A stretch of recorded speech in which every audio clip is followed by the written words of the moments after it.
It is 10:02. Good morning from the 104.5 The Zone Studios. I'm Lucas Panzica. The Titans were on the practice field for OTAs on Tuesday, and coordinators met with the media after practice. Offensive coordinator Nick Holtz gave an update on rookie Cam Ward's progress. He's doing great.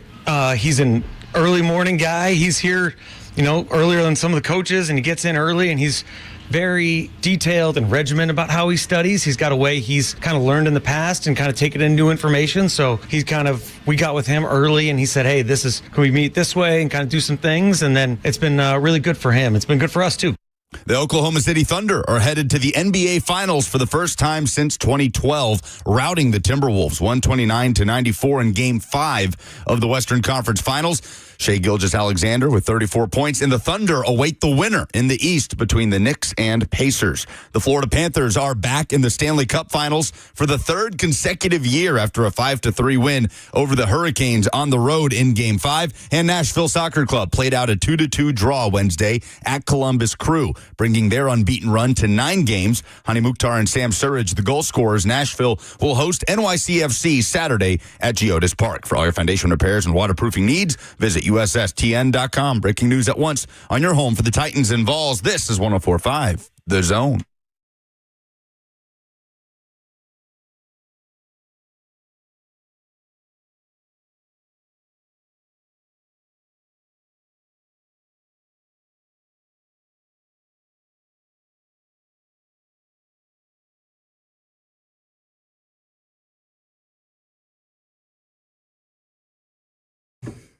I feel like it's been 2 weeks since the three of us have actually done our show together, but that's all right. We're going to do it today. What's happening? Welcome in on this Thursday morning. 615-737-1045 is the number.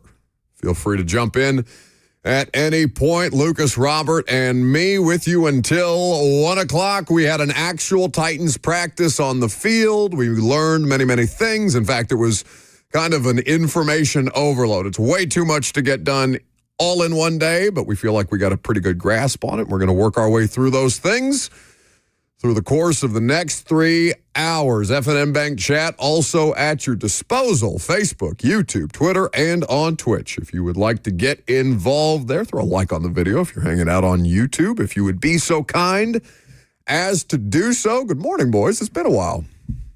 It has. I feel like I don't remember how to do this with all three of us. Well, it's not like you knew how to do it without me yesterday based on the segment that I did with the two of you.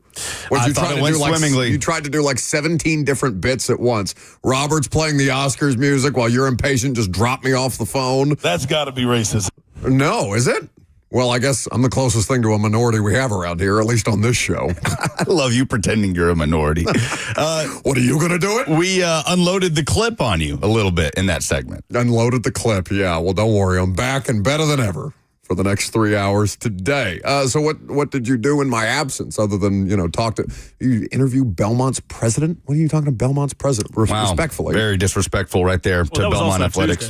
That was on Tuesday. Yeah, Buck, there's a pretty big settlement that has yet to be approved that impacts every institution, every athletic department across the country. So we got some pretty good perspective from Belmont Athletic Director Scott Corley. That was very disrespectful. Which means that you used Scott to basically grift off of while you could sit back, kick your feet up, and not do a segment.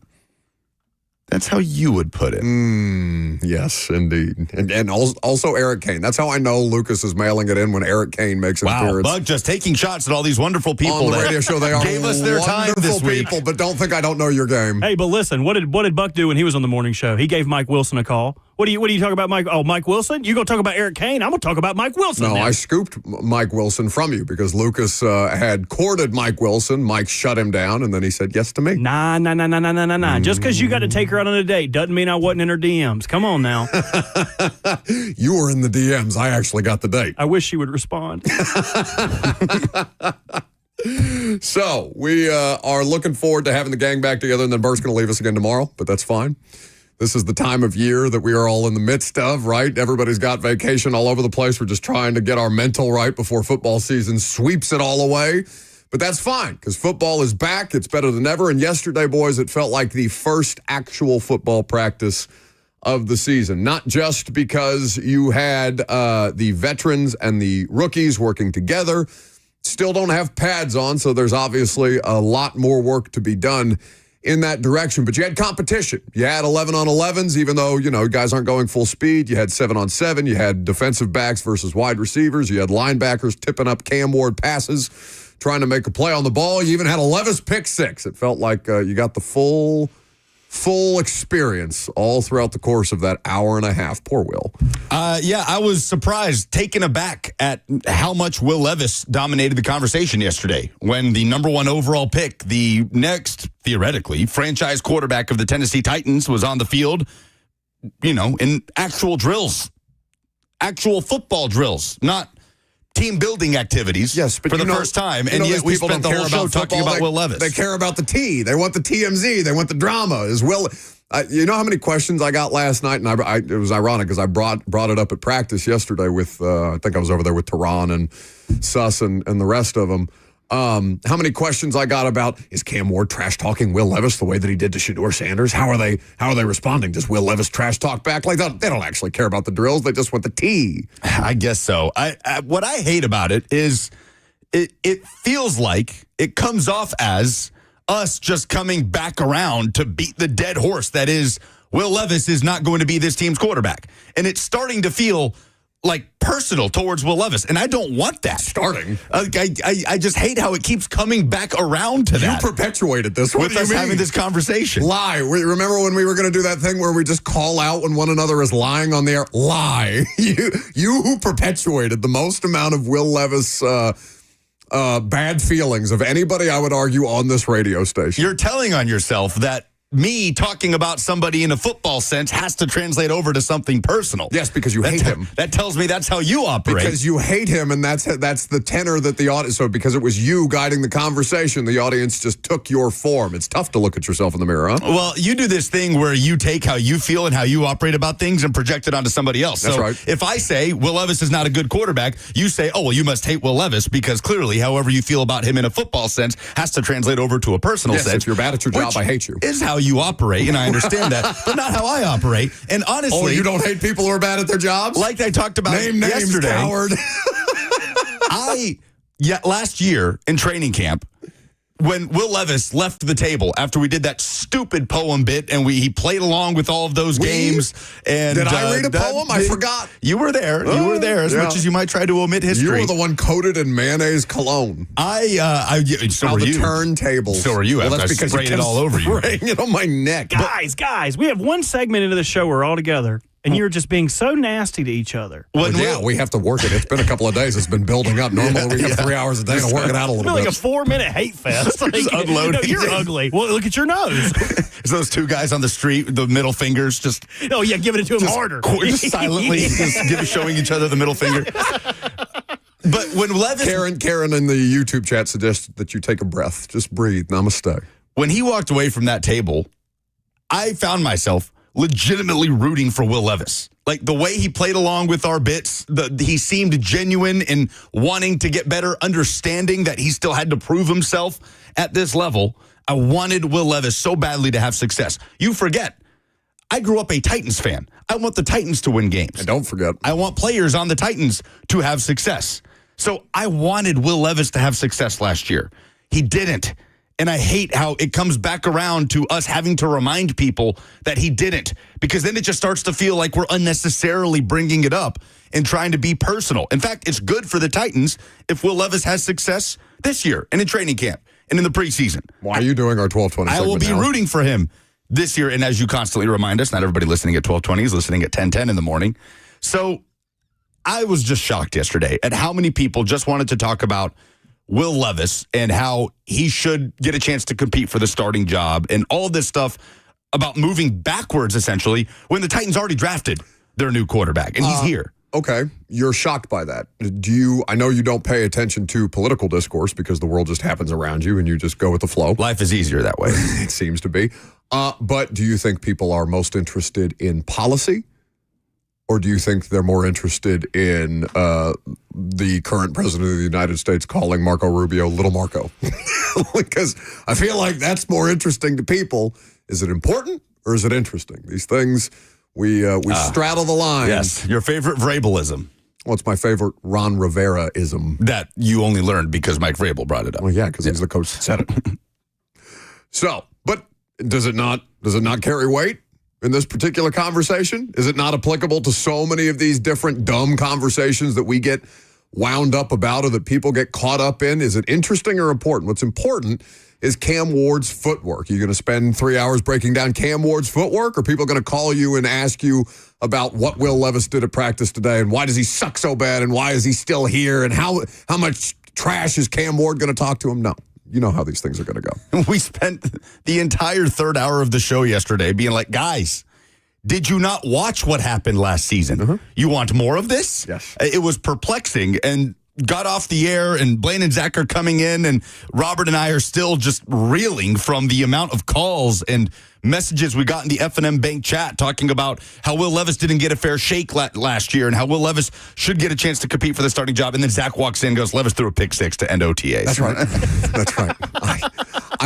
I'm telling you, I was out there watching it, and it's the final play of team, okay? They did 2 different sets of 11 on 11 yesterday, and Levis was fine for the first set, and then he got out there for the second set, and it's about 11:43, and he throws the interception to number 30. 30 jumps the route. I can't remember who number 30 is off the top of my head. They've got 51 new players running around out there, so I'm having to relearn names and numbers and know all these different things that are going on all at once. And it was, like I said, information overload. But the thing that holds consistent, the thing that remains true. Mark Perry, a safety out of TCU. All right, well, Mark Perry got his ass for a pick six at the end of team drills. And I was like, oh, that's what it felt like all of last year. And just a quick reminder of how much you don't want to be there. Because Cam Ward, and we'll get in, well, why don't we do some OTA observations, some actual information as opposed to the drama. Coming up next, we'll take your phone calls on it too, 615-737-1045, unless they're going to be about Will Levis, because that's not a conversation that I want to have. I'm glad that was wasted on the two of you yesterday so that I can emerge clean from all of that. OTA observations, they're next.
Welcome back to the show. Fueled by Hattie B's Hot Chicken. I only made that mistake once with Ramon. It was like Mike Keith in his Nissan Stadium moment on the spring game broadcast. Just had to get one off. Just had to shake it off the one time, and then you can move forward as normal. We are indeed fueled by the best hot chicken in the world. Hattie B's. Not too early to be thinking about lunch. Hell, Lucas has already had 3 breakfasts at this point in time, but you can download the app if you are thinking about Hattie B's at your workplace. If you are working from home, you can mobile order via the app, and if it's your first time using the Hattie B's app, you can even get a free dessert. You can earn bonus points. I got $10 off my last order because I've got bonus points from as many times as we've utilized the Hattie B's app. We realized yesterday, I think, we came to this stark realization as we were talking about how cool it would be to have a Hattie B's vending machine. What would be like the chicken skins that you were eating? The chicken skins, the chicken skins in the vending machine. Or were you just talking about like a thigh? What are you talking about? It just plops out. Like a refrigerated vending machine. Yeah. Where like you get half a chicken, tenders, some of the sides. How does it cook then if it's refrigerated? It's in there. Why are you asking questions? Why are you stomping on Because our I came up with the things that would actually make sense from Hattie B's to be in a vending machine. Stop complicating it. We realized, though, that the Hattie B's app is a vending machine to your home. Yes. Basically. Yes. So when I want some tater salad, I don't have to go put 75 cents in a vending machine. I do love their potato salad. God, it's so good. But those chicken skins in like the chip bags, we need that in our vending machine. They in had the break something room. else I saw, too, that was very Robert-esque, like chicken sticks or something like that. I'm not sure what entirely comprises a chicken stick. Usually chicken, like 50% chicken, 50% stick, generally. Generally, as one does. Anyway, OTA observations. So you want to start with the most important thing, I'd imagine. The most important thing is the quarterback. The quarterback, Cam Ward in particular, I didn't spend time, and I don't know if Jimmy Wyatt did this yesterday. Did he track Will Levis and Cam Ward's incompletions and completions yesterday? He does have a tendency to do those things. Let's see. But for my purposes anyway, while you look that up, He said Cam Ward came out slinging it, going 8 of 10 in his first 7-on-7 period. Yep. He said overall, Ward had a solid day. He had Ward 3 of 7 in the 2 team periods, making him 11 of 17 on the day.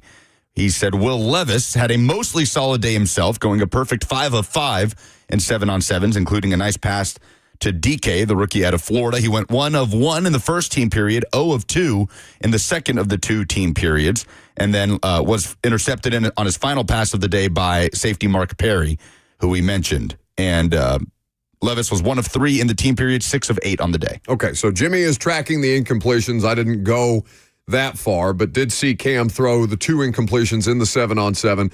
And the one that was, he should have had it. It was a open deep cross to Calvin Ridley, and it was just on the outstretched fingertips of Calvin Ridley. I thought he was pretty close there. And then the degree of difficulty went up a notch, obviously, when they went to team drills, even though the pass rush is not really and truly a pass rush and never will be in practice. They're not trying to take anybody to the ground, right? They're trying to keep up everybody on their feet right now and prevent injuries that would happen in practice. They're not even wearing pads. No, they're not wearing pads at this point in time. So the offense and the defense, but they did do 11-on-11, and they were blocking guys up, and they were simulating the run game and things like that as best they could. Actual competition, and it's the closest thing that we're going to get until we get into the padded portion of training camp. The degree of difficulty for Cam went up significantly when they went into the team drills. He had a couple of passes tipped up.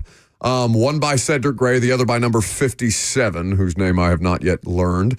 Neither were intercepted, but guys trying to give opportunities for other defenders to make a play on the ball. And he did have one botched exchange in the first team 11-on-11 setting. Remember, Lord Cushenberry obviously not participating at this point in time. He is at the facility. He is rehabbing at the facility as somebody who was not out there participating in the full practice yesterday. So Levin was the center that he had the exchange with. The botched that's according to Jim Wyatt. Yes, Levin was the one who he had the botched exchange with. So Corey Levin right now, and they told us not to assign too much value into, okay, is Corey Levin the default backup center just because he's out there with Cam Ward Brian Callahan and the rest of the coaching staff kind of, pushed us off that notion, specifically with the quarterback rotation. The 57 that you're noting is Curtis Jacobs, who they got off waivers from New England. He started 2 games at linebacker last year for them. Okay, so Curtis Jacobs had a tip drill opportunity, but no defender was able to come down with the Cam Ward incompletion there. I thought he cleaned it up significantly, did Cam in the second team drill, which was where the majority of his completions came. They were also running the ball more in that setting. And I thought the thing that stood out to me about specifically Cam Ward versus Will Levis is how much better Cam is at leading the receiver, giving the receiver. And again, they're not tackling these guys. They're not taking them to the ground. They're not going full contact at this point, but he is giving the receivers more opportunity to get yards after the catch, right? To hit them in stride so that they can continue. Now, Tyler Lockett, you're going to have to do a lot more heavy lifting than that because Tyler Lockett's going to catch the ball and he's going to go to the ground. He was not out there yesterday for what it's worth. But it was a fascinating dynamic between the two of them, and I think I noted this to some extent with you two yesterday when you were trying to figure out what the hell to do during that call-in segment with me, that watching the two of them and the way that, for example, Cam Ward would come off after a rep with the coaching staff and the support staff that are there with all the different kinds of equipment that they're using during the individual drills, and Cam Ward's chopping it up with one of the equipment guys, and he's messing around with one of the wide receivers, and Levis is just kind of hanging off to the side, even though Levis has a better grasp of what they're asking him to do with the drills because he's been through a year of this, right? He knows the coaching staff, he knows the rhythms of the practices and things like that, even if the execution leaves something to be desired. It was interesting to watch the dynamic between the two of them because Levis is leading a lot of these things, but he's almost trying to, it looked to me like he was trying to be somewhat deferential to Cam Ward. Levis was. Yeah.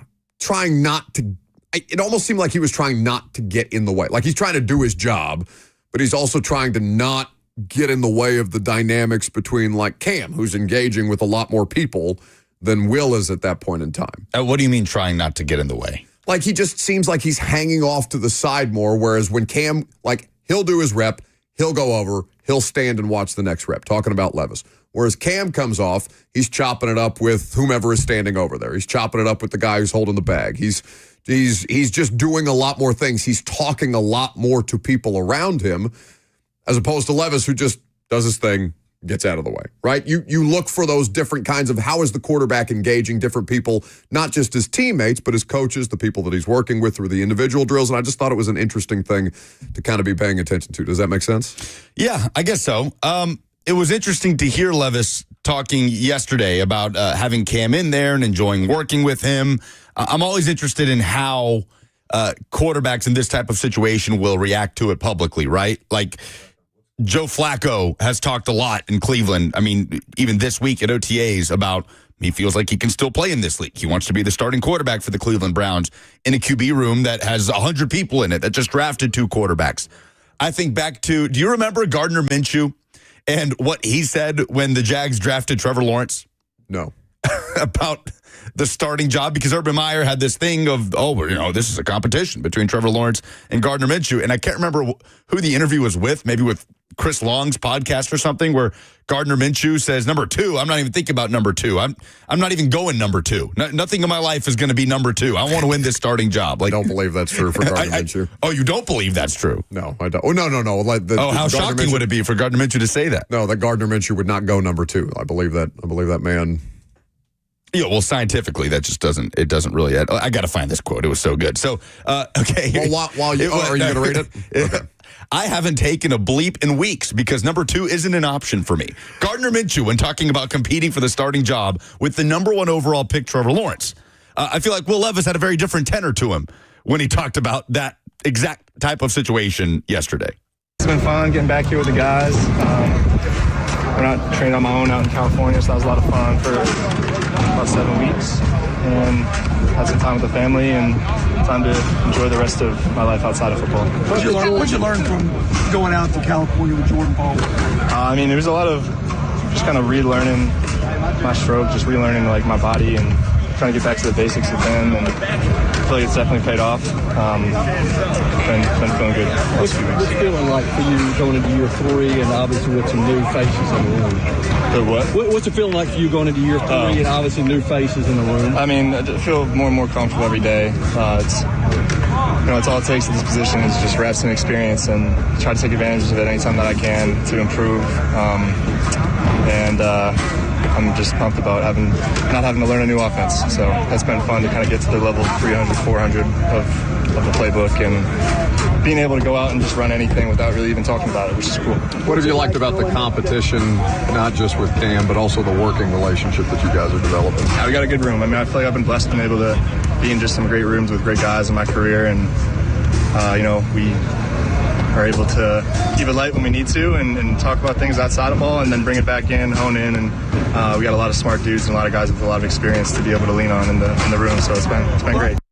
I would say that is a significantly different tone than Gardner Minshew, for example. Now, Will Levis was also asked about, should you be relegated to a backup role? I think the phrasing of the question was like, will you be able to dial it back as far as how a backup is supposed to, behave and act and all these different things?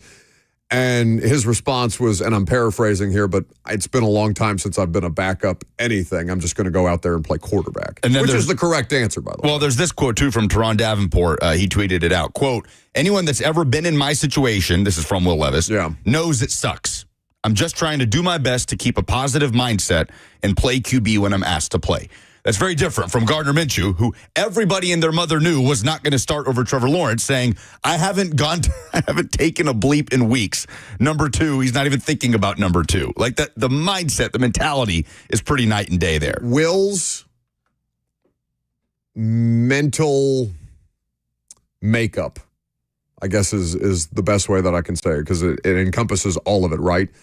Is going to be a consideration for any team that takes him on, whether it be the Titans in a potential backup situation, whether it be, say, let's just throw the hypothetical out there of New Orleans, right? New Orleans in an interesting quarterback, interesting quarterback situation.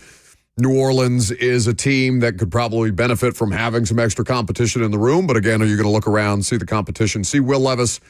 And Lucas, I try not to read too much into his body language because, of course, what he's saying is correct. It's what I've said this a million times over. Nobody would wish what Will Levis went through on anybody. Unless you truly hate that person, you would not wish that circumstance on anybody. It's very, very difficult to do. And a lot of it was self-inflicted, of course.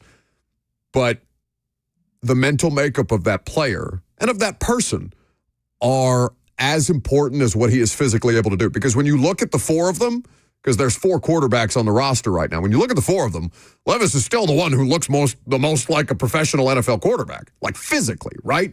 He's bigger than all of them. He's got a stronger arm than all of them. All of the things that make NFL personnel be like, I can fix that, right? But then, of course, we know the major malfunctions that result when Will Levis plays quarterback in live game situations, and that is a difficult thing to overcome. So, to put a bow on the quarterback portion of the observations, I thought Cam rebounded nicely from a tough first-team period and then came, again, this was the only day of practice that was open to us. They had a previous day of practice, can't speak to what that looked like. And it may have been better for Will and worse for Cam, or better for Cam and worse for Will, whatever. But yesterday, that was the case. The rest of this, and V-Love actually tweets me an interesting question. How would you compare the Levis-Ward dynamic with Mariota and Tannehill? Well, it's a totally different dynamic in how it's set up initially, right? Yes. Where Tannehill is brought in to be the backup. But I guess he's talking about the relationship because in theory, it's not like Marcus knew that Tannehill was being brought in there as a failsafe, whereas Levis knew that Ward was being brought in to replace him. Yeah. But Marcus knew that there was a chance that if he didn't perform, that Tannehill was going to replace him. So there are some parallels there. I thought, Marcus is one of the best human beings you will ever find. You remember that clip of the AFC Championship game, and I think the Chiefs were starting to pull away. Yeah, consoling Tannehill at the end. And he's saying, you're going to do great things from here, and you're going to go on. Like, knowing that Marcus's time he was pretty much done. Marcus, that was his last game as a Titan, right? After being the second overall pick here. Marcus was coaching Ryan Tannehill, the older player, up on the sideline, the guy who took his job, and there were many, many moments of that across their time together. Whereas Levis, I think, is just, I genuinely think he's just trying to stay out of the way. And how that manifests itself, I don't again, he's not a bad person, but he's also not Marcus. Like, Marcus is a different kind of person entirely than many, many other people in the world. Marcus is so uniquely positioned. Like, Marcus is, the role he's in right now is just the perfect role for Marcus Mariota. Yes. Mentor, backup to Jaden Daniels. Like, all this debate, Ryan Tannehill saying it's not my job to mentor Malik Willis. Joe Flacco talking about that question as well. He was asked that this week. Marcus Mariota is in Washington to mentor Jaden Daniels and to win you a game if he's called upon, which he did last year, because he can still do it when his number's called. So he's in a great spot. This specific dynamic is a unique one, though. When you have a quarterback that I have labeled Will Levis's 2024 as a see what you got year, right? And you see that all the time in the NFL. What are some other recent see what you got quarterback seasons in the NFL? Desmond Ritter. Desmond Ritter. Dude, the first one. Give me a kiss. Say, come on, do it the mic. Desmond Ritter in Atlanta. Sam Howell in Washington, right? Like, both of those guys were shipped off. Drew Lock in Denver. Pickett. Kenny Pickett in Pittsburgh. Exactly. Let's see what we got. Oh, we don't got it. All right, ship them off. We're moving on.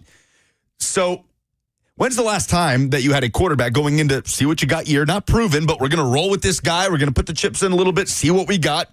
And it doesn't work, and that quarterback sticks around to back up his replacement. Like, how often does that happen? The only one that comes to mind for me is Zach Wilson in New York when, all right, let's see what we got. Oh, we don't got it in Zach Wilson. All right, let's bring in Aaron Rodgers. Zach stays, ends up starting the whole season because Rodgers' Achilles explodes. So just some other observations, since we're doing observations here, and it wasn't all about the quarterbacks yesterday. Calvin Ridley, and I didn't get a chance to talk. I don't think anybody talked to Calvin yesterday. It's not that he wasn't available. I just don't think that we were right place, right time type of situation. He's doing a lot of work off to the side with a weighted football, and at some point I'd like to ask somebody what the purposes of that kind of drill is, what he's trying to accomplish there specifically. And then he was the only wide receiver that worked off to the sides with the quarterbacks during the individual portion. We mentioned the dynamic between Levis and Ward. Otis Reese in the off-ball linebacker competition that Denard Wilson told us yesterday is extremely wide open next to Cody Barton. Cody Barton obviously paid to come in here and be this team's primary off-ball starting linebacker, but they're going to have a second, and that may be a combination of the three of them, right? Cedric Gray, James Williams, and Otis Reese all have different skill sets, although I think in a perfect world, James Williams is a higher-end version of what Otis Reese is. Otis Reese is a better player right now than I think the two of them, and that's just simply because he's had more NFL experience. He's played in more games. James Williams, as a fellow converted safety to linebacker at the NFL level, I mean, he looks like the Predator out there. But, so did Kenneth Murray, and we understand the issues that Kenneth Murray had. It's not just about the physical look and the physical ability. It's, can you play discipline? Because there was one 11-on-11 play that me and Jimmy were over there watching where Tajay Spears just shook. I mean, James Williams comes flying through the gap and completely whiffs on Tajay Spears, who puts a move on him. And I know it's not contact, so maybe there's a world in which James Williams decapitates Tajay Spears in that setting. But you could see, and I can't remember which linebacker, which vet was coaching up James on basically gap integrity after he missed Tajay on the play. But it's something to keep an eye on. I don't know that Otis Reese is the favorite to win the job or anything like that, but I think he's an interesting figure that probably is not getting as much conversation as the fourth-round pick or James Williams at this point in time. Well, it's by far the most wide-open competition on this roster. Okay, what did you expect Draymond Jones to look like? Do you have can you pull up his measurables, his measurables, just out of curiosity? Because I had this image of Draymond Jones in my head, and I've obviously watched him as a football player, both in Denver and Seattle. What's his height and weight? 6'3", 281. Okay, 6'3", 281. According to Pro Football Reference. That's a solid edge guy, right? But for some reason, I had him having better length than he actually does. Like, I didn't mistake him for like Danico Autry or something like that, right? 6'6", and the wingspan of a pterodactyl. But he was just a lot more stout. He's definitely a physically different body type than Arden Key is. Him and Femi Oladejo, Femi is one kind, Draymond Jones is another, Arden Key is a third. And I think they're just looking for that diversity of personnel so that they can throw different looks as far as their pass rush, run stopping unit goes. I think once we get into training camp and we get to see a little bit more with pads on, you'll see the use of his length rather than him having natural length. So, like, when people talk about his length, I don't think it's necessarily because he's Gumby, right? Like, he can scratch his kneecap standing up. It's more the fact of how he uses the length that he has. And we'll get to see that at training camp. Yeah, and obviously, like I said, pads aren't on yet. And then, as I mentioned, Levis ended the practice with the pick 6 to number 30, the safety. And so that was an unfortunate ending for the day. For the offense, for the defense, obviously, there was great celebration. And again, nobody even asked Levis about the interception at practice. I think we're just so used to watching Will throw interceptions that nobody really brought it up. Awkward. But anyway, those are the day 2 OTA observations. We'll get back to some Titan stuff here in just a little bit. We've got Nick Holtz both hating and then falling in love with quarterbacks, which is something that I think Robert is very proud of. Lucas and I haven't heard his finished work yet, but you can hear that at the top of the 11 o'clock hour. What are we doing coming up next? Oh, there has been much discussion on the future of the college football playoff. There is one format that seems to be picking up steam down at SEC meetings in Destin. I'm Buck Rising. It's 104.5 The Zone.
Welcome back to the show, fueled by Hattie B's Hot Chicken.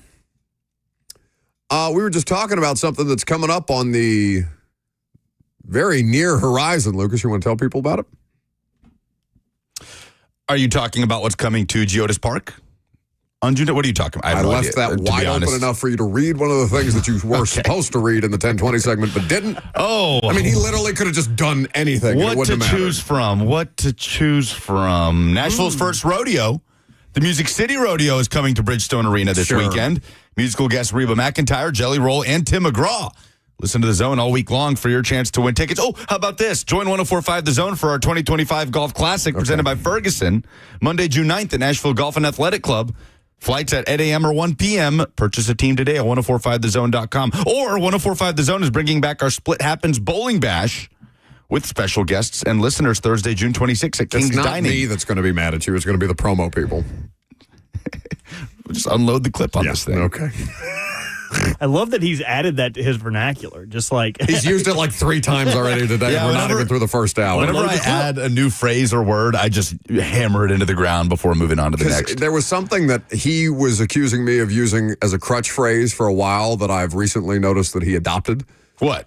I would have to hear you say it, but as soon as I hear you say it, and it'll happen at some point today. I feel like this in that is regard, just you. He's doing a lot of in that regard. That's just part of the English language. No, Robert knows what I'm talking about. last night, Buck had one that it was like we were trying to come up with a title for primetime, and it was like, why have the Titans not yet commented on who the starting quarterback is? Like, why can't they just say why the Titans have not named a starting? He's like, well, that means that it would be direct, and I'm leaving the for ambiguity. And I was like, okay, whatever, dude. We'll add the yet. Context matters. It makes no difference whatsoever. Speaking of context, there is additional context being added to the college football playoff and the highly publicized push for the automatic qualifiers in the next iteration of the college football playoff. Now, you spent a good deal of time talking about the Greg Sankey comments while I was gone, yes? Yes, I did. Greg Sankey taking issue with others accusing him of not trying to lead the SEC with the good of the game in mind. Yeah. So beyond that, obviously there were other things that Greg Sankey touched on, including the fact that the league's football coaches in the SEC are obviously having meetings amongst themselves as well. And they came up, or what they're calling, with a 5+11 model, which is the ability to earn those berths on their own at the coaching level. The question is, why wouldn't that be fine? And why wouldn't we do that? We talked about 16 with them, so good conversation, not a destination. But the first time I've had the ability to really go in depth with ideas with the coaches. So it's Sankey, it's the other FBS commissioners, it's Notre Dame AD. Oh, I butcher Pete's last name. Pete Bevacqua. Bevacqua? That's an interesting last name. And they're the ones tasked with determining the playoff format for 2026 while we work our way through this current playoff format that's been voted upon, which is the straight seeding format this coming year. There's going to be a lot of back and forth on it, but it's hard for me to disagree with the coach's logic. Why not roll with the 5+11 model in 2026? That's the thing that makes the most sense, even if we are no longer a Power 5 sport and now down to Power 4. Yeah, so the 5+11 is pretty similar to the 12-team format, just expanded to 16. Like right now, you have the 4 highest ranked conference champs, and the rest are at-large bids with straight seeding. 5+11 would be the 5 highest ranked conference champions with 11 at-large bids. And this feels like the model that would, be more appealing to the likes of the Big 12 and ACC, who bristled very loudly at the 4-4-2-2-1 model that Greg Sankey and Tony Petitti were pushing out there, which would mean 4 automatic qualifiers for the SEC, 4 automatic qualifiers for the Big 10, 2 for the ACC, 2 for the Big 12, and 1 for the group of 5. 5+11 feels like a good spot for everybody involved, because if you're the ACC and Big 12, then you get the ruse of being included. And if you're the SEC, you're thinking, well, we're probably going to get most of those at-large bids anyway. So sure, if it makes you happy, we'll just go down that road. That's kind of where we're at the moment. Well, who's got more juice here? I don't mean to interrupt you. Between the athletic directors and the coaches. Because the athletic directors, at least based on the reporting from Pete Thamel and Heather Dinich coming out of the SEC meetings is that there are athletic directors, specifically the two named are Florida AD Scott Strickland and Texas A&M AD Trev Alberts, who are both adamant about wanting automatic qualifiers, which would go along with the league adopting a 9-game league schedule, which we've talked about a million times.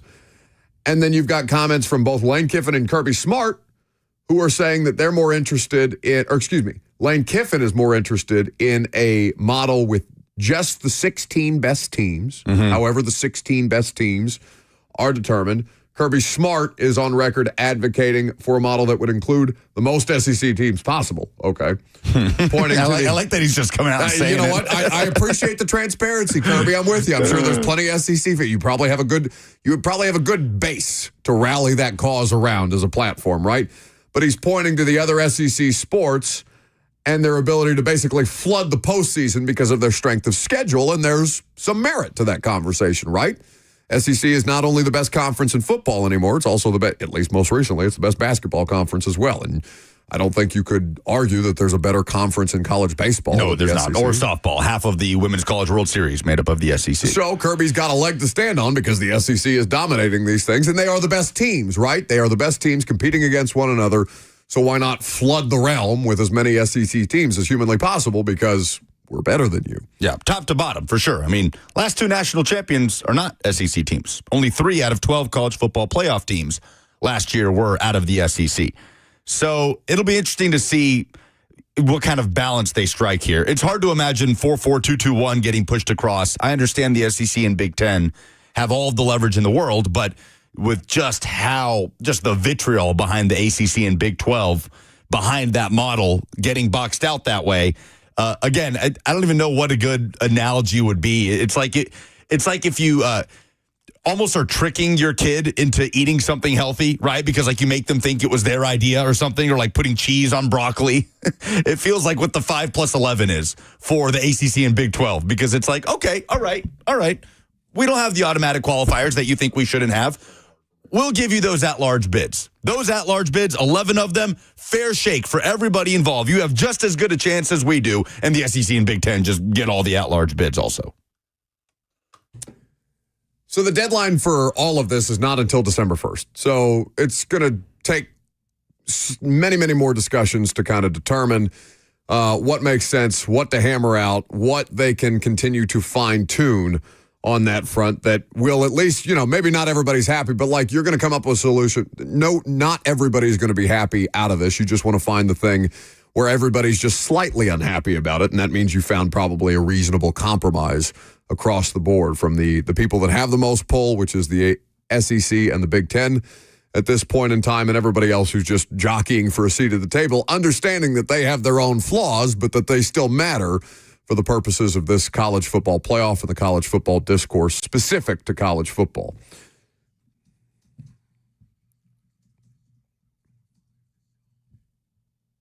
We have an acquisition in Nashville. The Nashville Zoo has acquired 2 new Highland calves, Willow and Hubert, to go along with Hamish. This press release from the Nashville Zoo. They hit the ground zooming on their first day out with Hamish as all 3 fluff balls tore around the yard in an utter whirlwind of cuteness. Oh, it does not say utter. It did say utter. U-D-D-E-R. Even though 2 of them are males. That's Nobody wants to drink that milk. Well, the pun is just, it's right there for the taking. Oh, that's good. I thought Hamish looked just a little bit lonely. He needed some running mates, man. He needed somebody to iron sharpens iron. Well, the closest thing that resembled a Hamish family member in his pen that day was Robert. Right, and he got his hopes up. Said, oh, finally, a friend. And then we left. I miss him. So I'm glad. Hamish has some buddies. Well, you can't go back to the zoo for obvious reasons. I miss that flamingo, too. Because he's banned?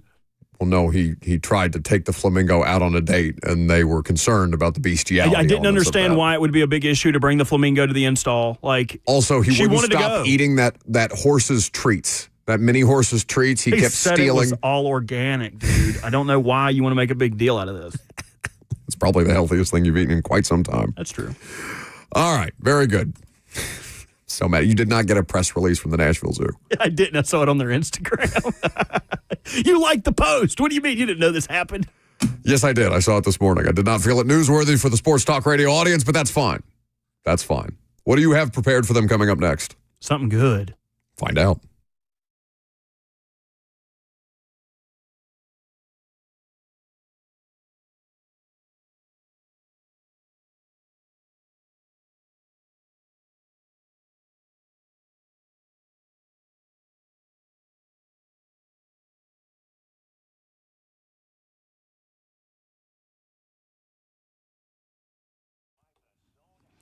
It's almost 11 o'clock. That means in a matter of minutes, doors will open at Hattie B's locations across Middle Tennessee, the factory at Franklin, Lower Broadway, Melrose, Midtown, Nashville West, even the Nashville Airport. Hattie B's is a family-run restaurant. So ring up your favorite Southern food and authentic Nashville hot chicken, hand-breaded, cooked to order. Add your spice level, hot or not. Maybe you want some good hot chicken. Maybe you just want some good old fried chicken with a side of pimento mac and cheese and bacon cheese grits, the sides at Hattie B's. If those matter to you like they do to me, then Hattie B's is the place to go. Top it off with some banana pudding or peach cobbler. If you download the Hattie B's app today, you get a dessert. Simply by downloading the app, you can start to build up those rewards. Order your Hattie B's for delivery or for pickup. Also, you can bring the heat to your event, party, wedding, corporate function. Let Hattie be your guest of honor. Go to HattieB.com and download the Hattie B's app today.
It is 11:01. Good morning from the 104.5 The Zone studios. I'm Lucas Panzica. Titans were on the practice field for OTAs on Tuesday, and coordinators met with the media after practice on Wednesday. Offensive coordinator Nick Holtz gave an update on rookie quarterback Cam Ward's progress. He's doing great. He's an early morning guy. He's here, earlier than some of the coaches, and he gets in early, and he's very detailed and regimented about how he studies. He's got a way he's kind of learned in the past and kind of taken in new information. So we got with him early, and he said, hey, can we meet this way and kind of do some things? And then it's been really good for him. It's been good for us too. NBA playoffs tonight. The Pacers look to close out the series against the Knicks in the Eastern Conference Finals. It's Game 5 at MSG. Indiana has a 3-1 lead. Tip-off at 7 p.m. Stanley Cup playoffs tonight. The Oilers have a 3-1 lead over the Stars in the Western Conference Finals. Puck drop in Dallas is at 7 p.m. as Edmonton can set up a Stanley Cup Finals rematch against Florida with a win. For all your foundation repairs and waterproofing needs, visit USSTN.com. Breaking news at once on your home for the Titans and Vols. This is 104.5 The Zone.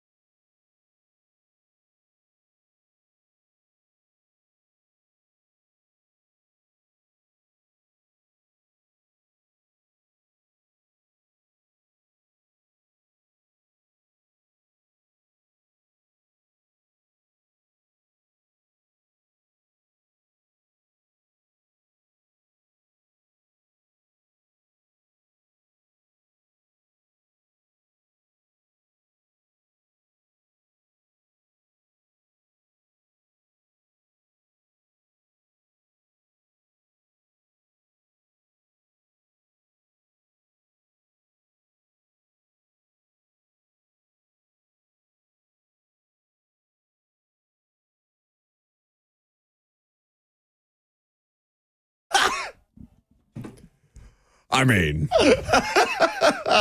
it's just so good. Welcome back to the second hour. That is Nick Holtz, Titans offensive coordinator. Robert Walsh pleased as hell with himself for dubbing it over some Barry White. Love is in the air. He was cackling, absolutely cackling to himself. He had his headphones on so Lucas and I couldn't hear. His broken headphones, I might add. So like one is covering one ear, the other's like jutting out of his head. He kept holding the broken one over his ear last night like he was some kind of news correspondent that was getting breaking news in an earpiece, even though he was just trying to hold it up. Need to get some new headphones, man. Totally ridiculous. He just bought new headphones and they stepped on them. Got big feet. Yeah, that was a labor of love. It was literally. There was love in the air yesterday with Nick Holtz talking about Cam Ward. I did think it was interesting because that, like, I feel like I've talked about that before, but it's more, it's got more juice when you hear a coach say it, right? That they go out of their way to look for reasons not to draft guys. Like, what are the red flags here that would make you not worth the number 1 overall pick at quarterback? What flaws can I pick at? And then as you go through them and you feel, okay, those flaws are less critical or less glaring than I thought they might have been, or, okay, well, let's look at his flaws versus the rest of these guys, and are they so bad actually that it's not worth the number 1 overall pick? And it's, you nag your way through falling in love, it feels like. And that's what happened to Nick Holtz with Cam Ward. But I do like the idea that he just goes into the process each and every year just hating all of the quarterbacks. And then, all right, which one? He's like the Bachelor. Nick Holtz is out here playing the Bachelor. And which roses am I going to hand out by the end of the process? No, it's like a rom-com. The what? The Passler. That was worth talking over. The rom-com. It's a rom-com feel. Like they walked into pro day. What, you did well with the Barry White thing, so now you're Russell Westbrook volume shooter? I would love. Okay, you're telling me NBC's like, this fall, one offensive coordinator doesn't know who he wants to run his offense. He'll get the chance to see 20 quarterbacks, 20 different men who could master his offensive scheme. You'll see this fall on NBC. The Passler. Yeah, that's what I thought. And then we'll have the golden Passler with Peyton Manning and Phillip Rivers, Drew Aaron Brees. Rodgers. Yeah. Brett Favre? No, not Brett Favre. Too soon. He'd be too busy sending Richard picks to the contestants. Did y'all ever see the movie Anyone But You? That Sydney Sweeney, Glenn Powell movie? Yes. I think so. You saw it? I watched it with anything Megan. she's in. Even those deodorant commercials, those are terrible. Hardee's commercials, deodorant commercials. I'd eat dog food if they'd slap her on it. You'd eat dog food anyway. That's true. I have eaten dog food. It's not good. I watched that movie with Megan, and it just cracks you up, the will they, won't they, when they so obviously will, when it's like just the two most attractive people on planet Earth, and they hate each other this whole movie, and are they going to get together? Of course they are. Oh, speaking of which, what's Jim from The Office? What's the actor's name? Jim from The Office, John Krasinski. John Krasinski. He's in a new movie on Apple TV about finding the Fountain of Youth. Dude, the girl in that he's across from, not his sister, so hot. Yeah. That is my daily. That's also the... it's the will they, won't they, yes. It's the actress from another Glenn Powell movie, Hitman, that Hitman movie. Yes. She's really good at like the fight scenes. I think that's why she keeps getting the game. Adria Arjona. Right, but they have this whole will they, won't they, while the two of them are beating the holy hell out of each other. No, spoiler and alert. they so obviously will. Yes. Like Mr. and Mrs. Smith. No, in fact, they didn't. No, wait, at the end, spoiler alert, if you want to go see The Fountain of Youth and want to know how it ends. It was not good. She gives him a kiss on the cheek. I'm like, come on, plant him on him. She's got 2 pillows on her face. Let him get some smooch action. I'm just happy when we come up with new movie ideas. I know we're supposed to be talking about Nick Holtz and Cam Ward here, but I'm just so happy that when we come up with movie ideas that haven't been done or haven't been done in a while, and we're not just remaking Lilo and Stitch, by the way, I want to go see. Oh, I'm so down. Show field trip? Yeah, That's down our to go next see trip to the zoo? live action Lilo and Stitch. Yeah, we'll record the whole thing. Anybody want a bootleg live action Lilo and Stitch? The gang goes to Lilo and Stitch. It's just a bootleg pirate recording of the whole movie. Make sure you guys check it out on YouTube. It's a 2.5 hour YouTube video. On meth streams. Yeah, right. To desperately try to bring it back, the Titans. Well, my point with that was, just quickly, is that I will watch anything that even remotely looks original just because I'm so tired of Lion King remakes. I get that. The Titans and Cam Ward were a rom-com, will they, won't they, right? Oh, will they? Of course they will. It's a quarterback desperate team with the number 1 overall pick. Basically, with the best quarterback in the draft.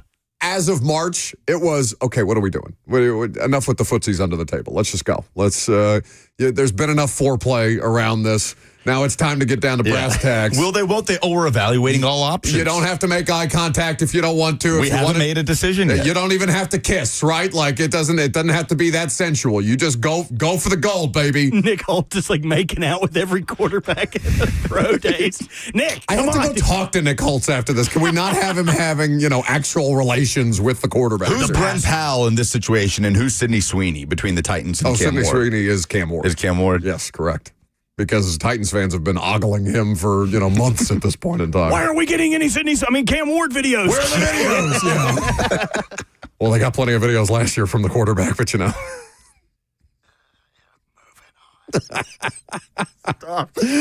It's just, we didn't talk about it when it happened. It's been a year, okay? I feel like we're allowed to, at least make jokes about it now that everybody's okay. But yes, it's just an interesting perspective from a coach who Nick Holtz, the Titans fans don't know what to do with him, it seems. Like they want to blame him for when things go wrong because they don't really know what he does, right? Even though Brian Callahan's the play caller and Nick Holtz is in the booth. We started getting to the point where people were so fed up with the Titans last year that they were just trying to fire random people, and Nick Holtz just happened to be, one they hadn't gotten to yet. So what does he do here? What's this bum, what's this bum's problem? Get Callahan a real OC, all these different things, which was probably the same dialogue around Zach Taylor and Brian Callahan where they were trying to work out the kinks, no pun intended, with Joe Burrow at that particular point in time. So how the dynamic of, and I asked Nick Holtz, he didn't really answer it, but I wanted to see if he would give us even a little more detail. What are you doing differently with Cam that you didn't do last year with Will? Because as they try and figure out how many different things went wrong and how many different ways can they try and correct them, like the leadership exercises that they're currently having the entire team undergo, or at least everybody that's there for the voluntary portion of it, and there's most of them there for the voluntary portion of it. What are you doing differently with the quarterback that's going to prevent you from making the same mistakes or similar mistakes with this quarterback, other than the mistakes that the quarterback made himself? And he said that there were some subtle differences between how they're handling Will, or how they were handling Will last year versus how they're going about it with Cam this time around. But he decided not to go into further detail with any of that. Did you ask me a question? No, it's your turn to talk. Robert and I are plotting. We're ordering a taco salad. You can't wait. Steak or there's chicken. 20 seconds left in the segment. I think we're going to go with steak. Okay, very good. Uber Eats, they really get you with all those hidden fees. This is really why he wanted me back. Not so he can interview Eric Kane for the 7,000th time, so he can order his chicken sandwich while we're doing segments. How is a buy one get one for $13 total out to $33? It doesn't make any sense. It doesn't make any sense. Because you don't have Uber One, you poor. Oh, get him to order it for us. Just get him to do it. This is what I do with my mom with Amazon Prime. Can you just order this? I'll send Had you the you money. waited until the segment was over, I would have done that for you. I assume now you're not going to. No. Where You're going to have to pay all the taxes and fees that are associated with you drooling in the same way that Nick Holtz is now drooling over his quarterback, you drooling over a steak quesadilla. $33? That doesn't make any sense. Cam Ward's connection with the wide receivers next.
Welcome back to the show.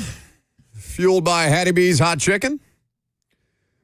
So we'll do a little bit of wide receiver talk at this point. We had OTAs yesterday. They're off today. They're back on the field tomorrow. That session, as far as I know, at least I haven't gotten an availability email.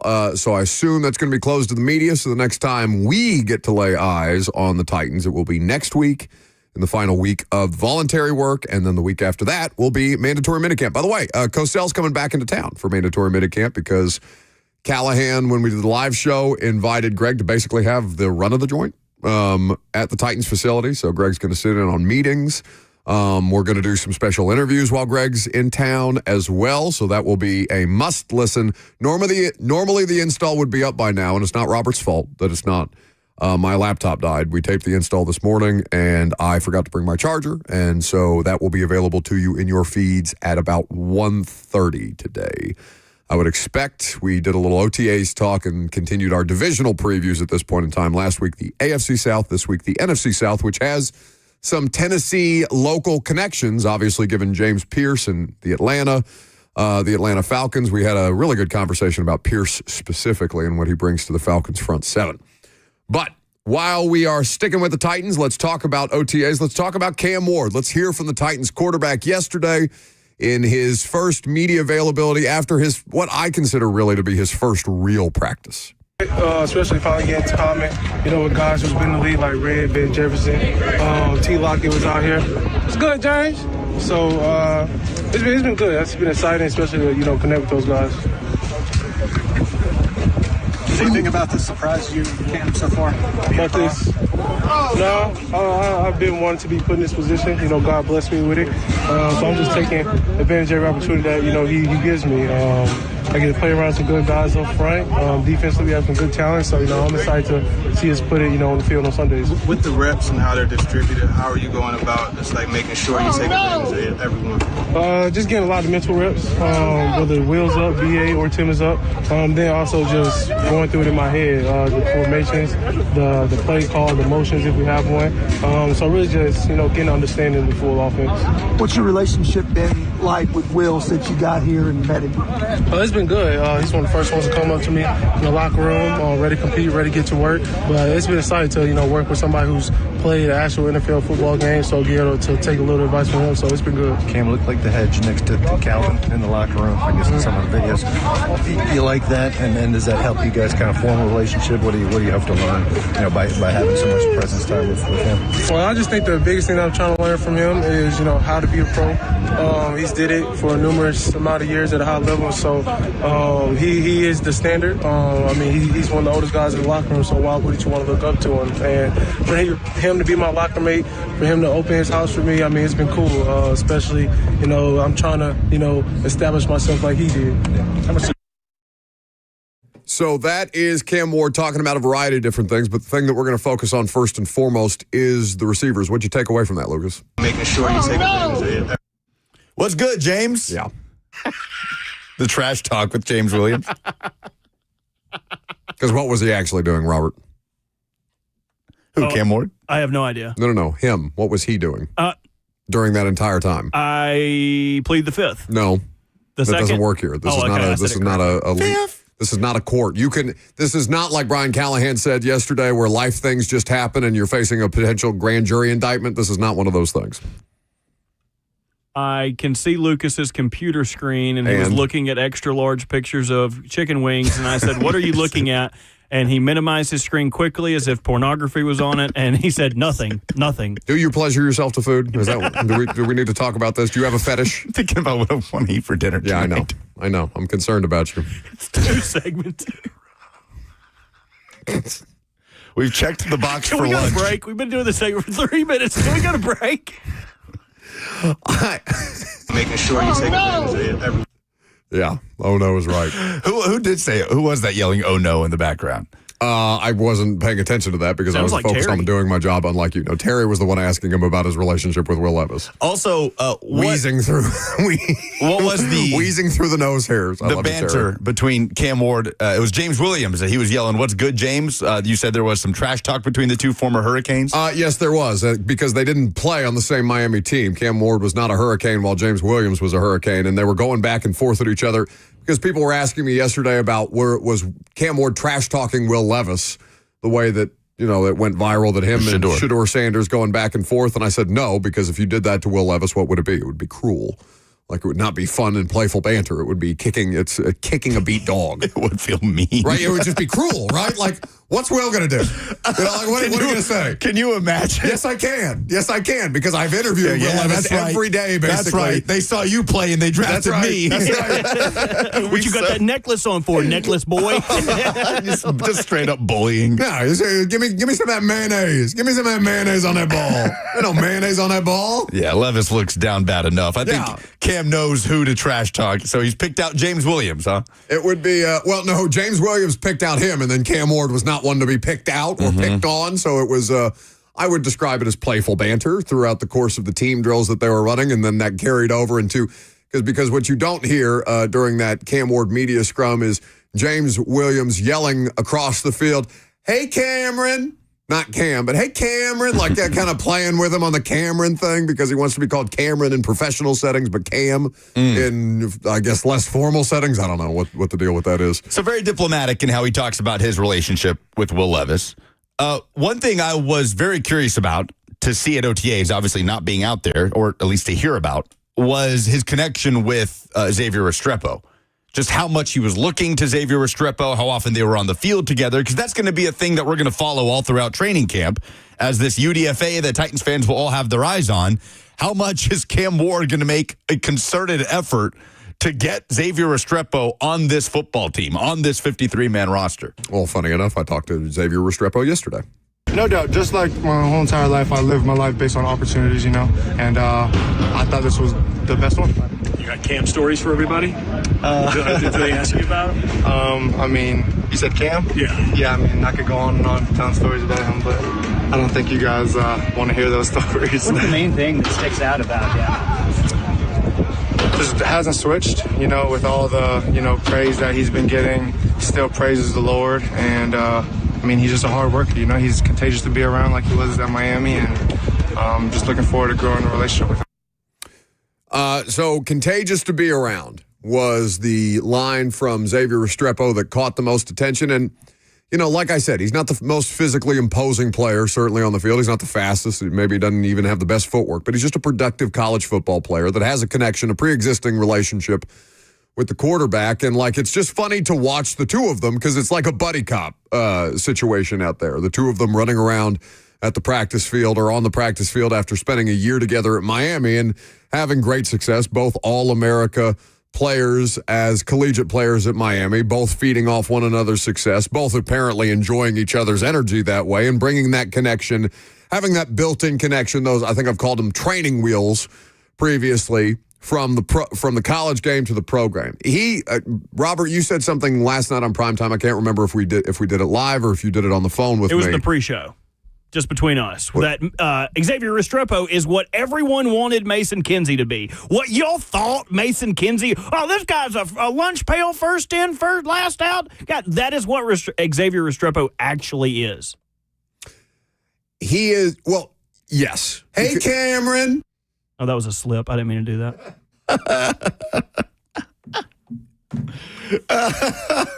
That's good. That's perfect. Mondays after Titans games. Hey, Cameron. Oh, that's good.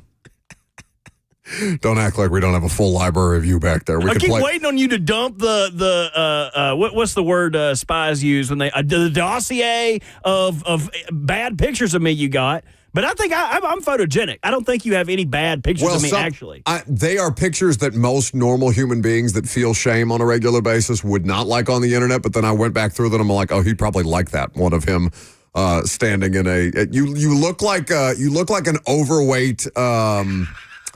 like one of these figures from the early like 16th century London where they wear the wigs, the powdered wigs, the powdered wigs, a long powdered wig that you've let down for the day while you're double fisting beers. That was the standard of beauty in the 1600s. Yes, but God, I would have been so hot. Not the then. fat part. No, fat was good too back then. They liked fat. That means you That's eating right. good. That means you were healthy. Buck, what did you say when you first saw Cam Ward enter the press room for his introductory press conference as a Tennessee Titan? Hey, Cameron. I don't like this That's guy. just unprofessional.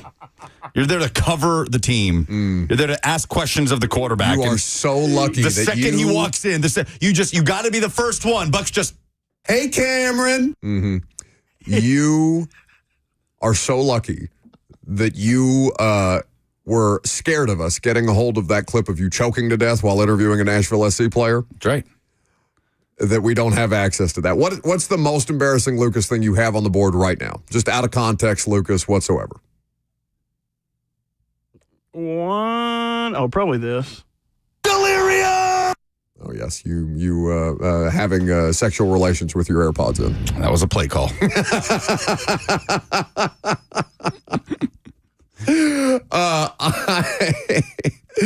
I think that the thing that is interesting to me is the locker room dynamics. So we've talked about the leadership exercises or activities that they've implemented at the voluntary stuff to try to get these guys to just be closer and be better friends and work harder for one another and have better relationships with one another and things like that. Have you been in the Titans locker room? The last time I was in the Titans locker room was when I was a promo boy getting socials for the Zone on locker room cleanout day. A promo boy. After the AFC Championship game lost to the Chiefs. That's the last time I was actually in the locker room.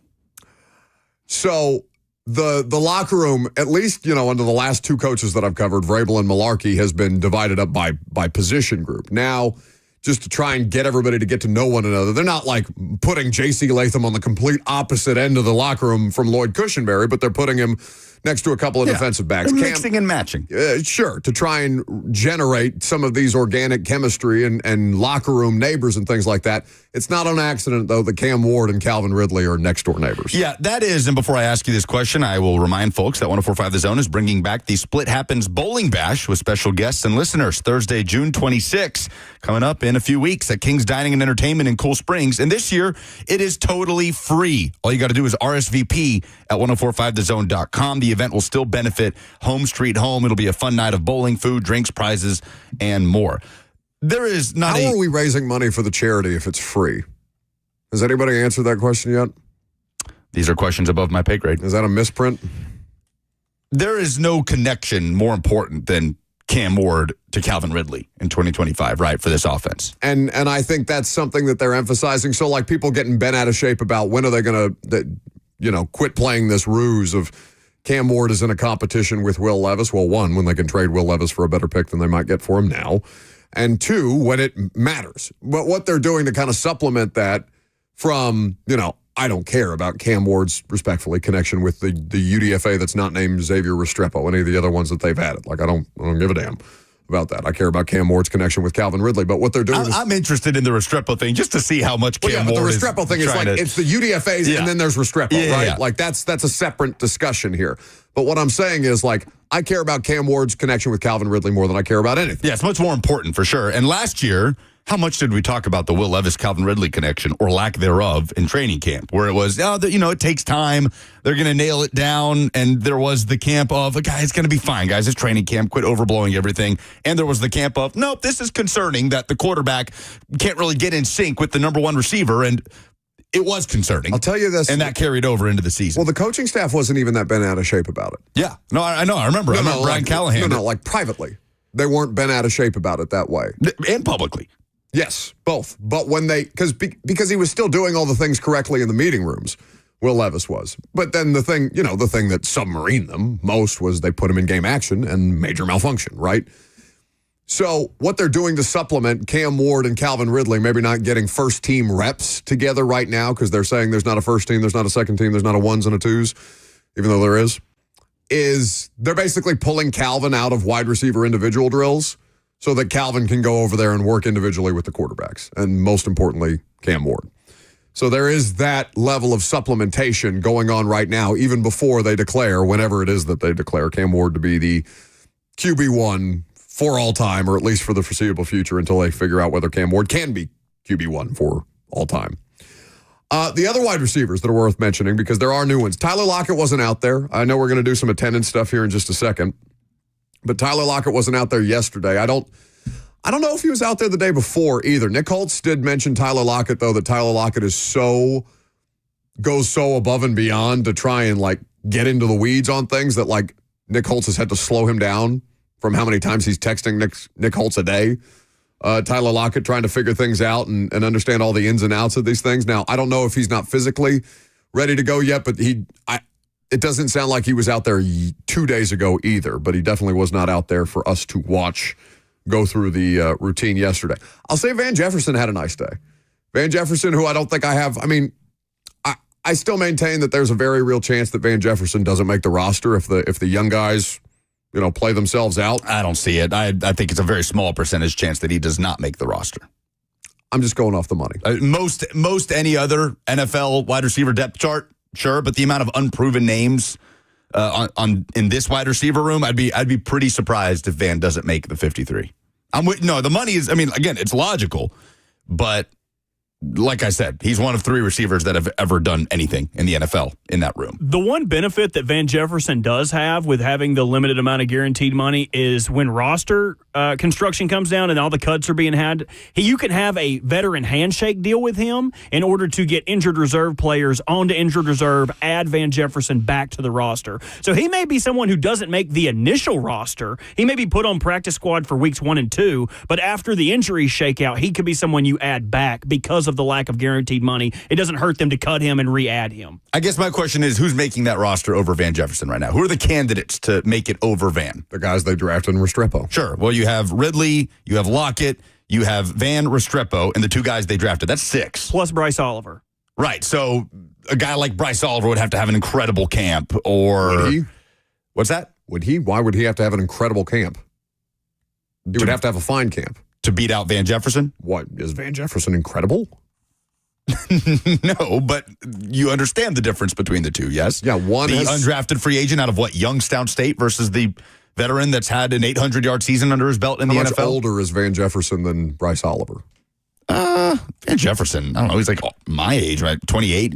Okay. Yeah. He'll be 29 this season. Oh, he turns 29 on my mom's birthday. How nice. So my point is, it doesn't have to be incredible. It just has to be better than vet minimum. If they keep 6 to 7 receivers, it's really hard for me to imagine any one of those guys beating out Van Jefferson. Again, and vet minimum, if anything, could be more of a reason to keep him because he's cheap. He's cheap and experienced. What are they penny pitching for? They've got money. I'm just saying. If anything, they could cut Van Jefferson, they could cut Bryce Oliver and add another wide receiver. Like, nothing about this is set in stone just because the players who are here now. Nothing is set in stone. Okay, I think you're treating that a little bit too definitively just because these guys are here right now and there are other. They have, John, did you pay attention to the coordinators' availability yesterday? Yeah, I listened to it. John Fossil, the new special teams coach, basically talking about how much better, in his head, it's almost better to have the first waiver claim or the first pick in the waiver claim order than it is to have the number 1 overall pick, because you can continue to churn these guys, and if a veteran wide receiver comes available or a better wide receiver comes available than any of their bottom of the roster guys, then they can churn it. Van Jefferson is a churn candidate. I just realized I didn't even mention Traylon Burks when listing off the receivers. So to me, when the biggest candidates to beat out Van Jefferson to make the team are UDFA, Bryce Oliver, Burks, who's shown nothing in 3 years, or somebody off the waiver wire, I'm going to lean towards Burks is going to make the roster, though, because of the money. I'm going to lean towards it's more likely Van Jefferson makes the roster than not. Sure. I don't want to get caught up in the Van Jefferson thing. I'm just saying that they don't have expectations of him, which is why he's being paid what he's being paid. Sure. They don't have expectations of a lot of these guys because most of them haven't proven anything. No, they do have expectations of the guys that they spent 4th-round draft picks on, because those are the guys who are responsible for raising the floor of this roster. Yeah, and what Van Jefferson responsibility to set those expectations. Does Van Jefferson still have his best football in front of him? Oh, probably not. The other guys that they've brought in here who they do have expectations to, damn sure better, or what are we doing? That's my only point with the Van Jefferson thing. We don't have to spin our wheels on it anymore. Speaking of veteran wide receivers, made me laugh to watch Mike Vrabel answer questions about his veteran wide receiver yesterday. We'll get to this Stefon Diggs story coming up next.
Welcome back to the show, fueled by Hattie B's Hot Chicken. 615-737-1045 is the number. So I'm sure by now, did you guys talk about the Stefon Diggs video? We did not talk about it yesterday. All right. So Stefon Diggs went viral over the weekend. Now, does it feel like we're annually obligated to have a wide receiver on a boat video? Or at least a picture? Because remember OBJ before the playoffs a couple of years ago? Was years ago. But I feel like there's one. I mean, I had an Isaiah Wilson boat video because he forgot how Close Friends works and was posting his stripper boat video when he was supposed to be on NFI while the team was still, pushing for the division and a win-and-in situation in Houston. I feel like there's a boat video maybe every 2 or 3 years. Are you guys surprised this isn't like a big deal isn't being made about this? Because it looks like they got him 7 ways to Sunday. Are you talking about Stefon Diggs? Yes. 7 ways to Sunday in terms of what? In terms of it's pretty obvious of what's going on this boat. Sure, but a big deal is being made about it. I've gotten push notifications from ESPN. There's graphics of Vrabel answering questions about things that he doesn't want to answer questions about in the middle of OTAs. I mean, generally, if a star is probably stretching it. If a really good player in the NFL is seen on a boat doing pink cocaine, I think we would make a bigger deal about this. Pink substance. Sure. Looked like a pack of gum to me. Yeah. What kind of gum are you eating? God. Just handing them a pack of gum. That's what I thought. Because I don't know. Yeah, I mean, there's other things. They're not cranking lines out or anything, but I mean, it's pretty obvious what's going on. These chicks are like, hey, can we have some? Let us have some. And he's like, oh, what's my name? What is my name? And they're like, Daddy. And he pulls it out and she grabs the bag and takes it away from him. Like, what else could it? Oh, sorry, he's got emergency. What the hell else could it be? What's the excuse? It was pink, like Pepto or something. Yeah. That's what I keep in my metal container in a Ziploc baggie. Who needs some ground up Pepto, anybody? Actually, you get to a certain age, you probably do need to be keeping that on your person. I got that thing on me at all times. Yeah, because okay, one, you don't know what that means the way that you just said it, and also that thing is a chicken quesadilla that he just came into the studio with. That's why I always have the Pepto. So, taco. Stefon Diggs is on a video that went viral. He's on a boat holding a small bag containing what we will describe, reckless speculation. Beep-a-deep. Bert thinks it's pink cocaine. He got a bag of that Tootsie. We all know what it is. Okay, we don't all know what it is because, based on my limited understanding of the all the different substances that are out there to be consumed in powder form, I don't think it necessarily has to be cocaine. But it's an unknown pink substance. They're on a boat. There's a bunch of, I don't know. For Stefon Diggs, they're probably hard sevens. For the rest of the world, they're probably Instagram models, right? So he's surrounded by a handful of women who are trying to get the pink substance from him. And, of course, this then prompts questions at Patriots OTAs about, well, your star wide receiver is doing what on a boat with who, especially given that he's in a very public relationship with Cardi B, who is no stranger to, I think, a significant other cheating on her in the situation. Now, she was on the boat, too. She was on the boat, too. She was on it. Well, it's a party boat, so you don't know what. And always, people were shocked. And do you remember the Earl Thomas scandal? Where he and his brother were hooking up with a woman that was not Earl Thomas's wife. And then she busted in with the gun. Wife busted in with a gun on Earl Thomas and the brother having sexual relations with it. Very familiar. Okay, so the gun situation with the wife doesn't necessarily happen all the time, but I think people would be shocked by the number of professional athletes that, just engage in activities like that, because it would be strange to the normal person, but these people don't live normal lives, right? So Vrabel's asked, do we have the audio? Because it's the most Mike Vrabel response in the world I've heard, and it delights me that he's being asked these kind of questions because it's just so funny to watch. This is Mike Vrabel at Patriots OTAs yesterday being asked about his star wide receiver and the pink substance and the Instagram women on the boat. Stefon Diggs has gotten a lot of traction in the last 24 hours or so. He's on a boat, having a good time, but the question comes in as to a certain substance that people are guessing what is and isn't. Is this something that the team has to look into? Well, it's something that we're aware of, and obviously we want to make great decisions on and off the field. And we're hoping that with our time here on the field today, and that when we don't have a script and we're on the call-up periods, that we're making great decisions. And so the message will be the same for all our players, that we're trying to make great decisions, and any conversations that I've had with Stefon will remain between him and I and the club. Have you talked to him since the video? I talk to our players every single day, the ones that are here and the ones that aren't. Are you expecting him to practice today, Mike? Not if he's not here. So he's not here? You guys will find out in a minute. But no, again. He was here last week, according to a video. Everything that we're going to do, Karen, is we're going to coach the guys that show up at 8. The ones that say, hey, I got a situation, we'll be here at 8:05. We'll coach those as well. This is a voluntary part of our off-season program. And every player that's not here, which there aren't many, have been in communication with me and their position coaches. I was just going to ask, based on what you've seen from the times he's been around, how would you say he's progressing? Again, the timelines and the prognosis and everything again, we're working hard to get him back and to be ready to go. But when he's here, we'll coach him and we'll have everything ready to go. Oh, Michael. And that's Vrabel, all right. Poor Karen. She thought she had that Teresa pull. Well, no, Karen's the original Teresa. Oh, okay. Yeah. Okay. Yeah. Still ain't got that Teresa pull. What's funnier, Mike Vrabel having to answer questions about Instagram thoughts and potential? What I can say thoughts on FM radio. I Can thought you were saying thoughts, like as in mental thoughts, Instagram thoughts, Instagram thoughts. I'm sure those exist too. Tune in, like Fireside, like the 2025 version of Fireside Chats. No, not the other kind of thoughts. Vrabel answering questions about Instagram women, or Brian Callahan chalking up L'Jarius Sneed's potential grand jury indictment to things that happen in everybody's lives. Because I don't know which one made me laugh harder yesterday. They're both comedically hilarious. The best thing about this Stefon Diggs video is that somebody's just standing there with an iPhone, just holding it up, clearly filming it all at point blank range. Like at no point did Stefon look up like, hey, why don't you put that phone down while I hand this substance to these various women around me? Like it wasn't like a grainy, somebody's on the top floor of the boat zooming all the way in. Somebody is standing right there with an iPhone. It's like you with your iPhone shoved into a Titans player's face when they're coming out of the tunnel. Yeah. Look at me so I can post it. That's exactly what this felt like on the boat. They do better when they look at you. Like, Stefon, come on, man. Like, you didn't see the iPhone right there and think that might be an issue? It's like everything. You do not make eye contact? In what scenario? Look at him squirm. In any of them. So, with the... that is a funny part of it. But it's like, sometimes these dudes just don't care. You know what I'm saying? It's like Ja being in, not the first Ja. Ja Rule? No, I have a funny Ja Rule That's story. the first Ja to me. Okay, fair enough. The first Ja Morant video where he is on IG Live in a strip club brandishing a weapon. And then later, after his suspension for the initial brandishing of a weapon on his social media platforms by the NBA, he's in a car being driven by another person. They're playing a song. Him and his buddy are singing along to the song.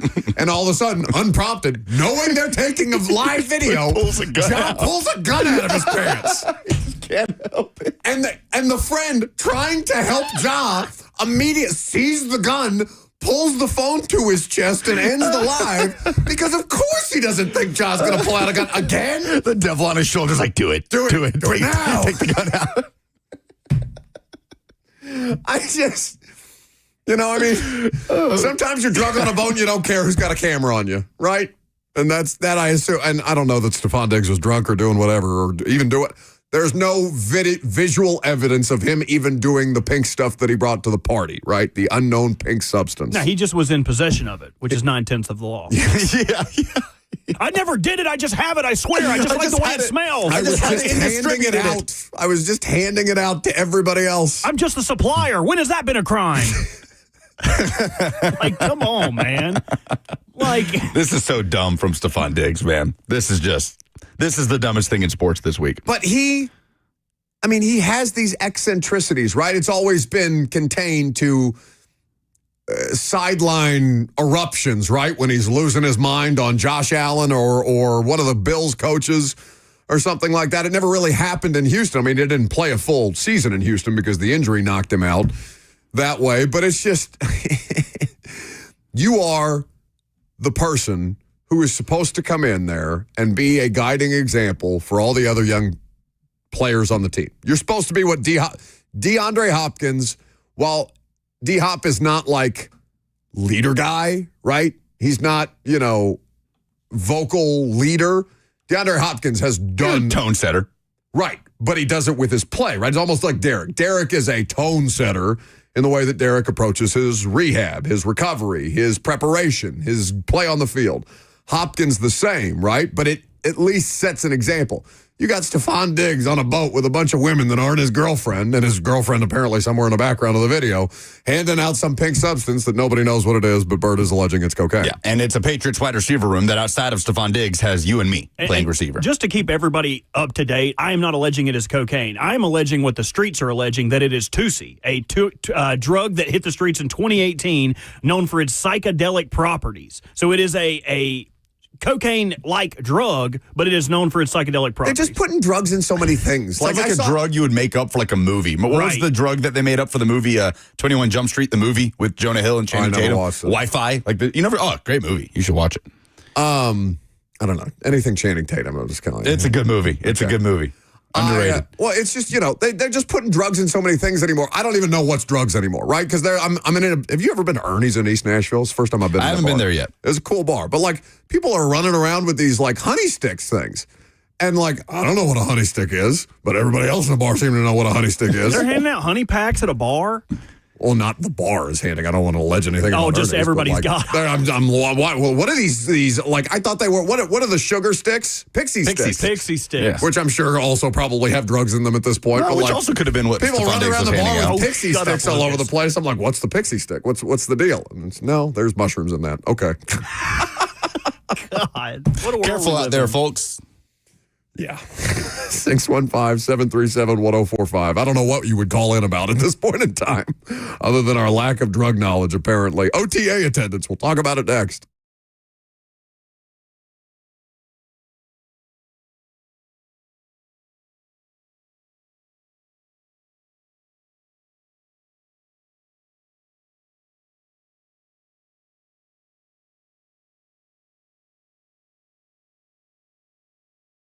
Summertime in Music City, and what better way to enjoy the sunshine than to head to the best rooftop view in all of Nashville at Fog Street Lawn Club. Enjoy some great British pub-style food, take in a game with some friends, a cold one. You can play lawn bowling up on the rooftop for free with a purchase from their incredible menu of British pub-style food, the fish and chips, the Irish whiskey burger. Trust me on that one. And their large drink selection with happy hour Monday through Thursday from 3 to 6 p.m. Downstairs, a spacious bar area with TVs everywhere. It is Nashville's premier soccer pub, your go-to place to watch Nashville SC home and away matches and U.S. soccer coming up this summer, as well as the NBA and NHL playoff action going on now. Fog Street Lawn Club gives you that experience of downtown Nashville with the great escape from the hustle and bustle of Broadway. It's family-friendly, great for all sports fans. They've got a great concert series coming up. You can go get tickets or reserve your lawn bowling lane now at fogstreet.com, and I'll see you at Fog Street Lawn Club.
It is 12:01. Good afternoon from the 104.5 The Zone studios. I'm Lucas Panzica. The Titans were on the practice field for OTAs Tuesday, and coordinators met with the media after practice, and offensive coordinator Nick Holtz gave an update on rookie quarterback Cam Ward and his progress. He's doing great. He's an early morning guy. He's here, earlier than some of the coaches, and he gets in early, and he's very detailed and regimented about how he studies. He's got a way he's kind of learned in the past and kind of taken in new information. So we got with him early, and he said, hey, can we meet this way and kind of do some things? And then it's been really good for him. It's been good for us too. NBA playoffs tonight. The Pacers look to close it out against the Knicks in the Eastern Conference Finals. It's Game 5 at Madison Square Garden. Indiana with a 3-1 lead. Tip-off at 7. Stanley Cup playoffs. The Oilers have a 3-1 lead over the Stars in the West. Puck drop in Dallas is at 7. Edmonton can set up a Stanley Cup Finals rematch as the Florida Panthers await if the Oilers get a win. For all your foundation repairs and waterproofing needs, visit USSTN.com. Breaking news at once on your home for the Titans and Vols. This is 104.5 The Zone.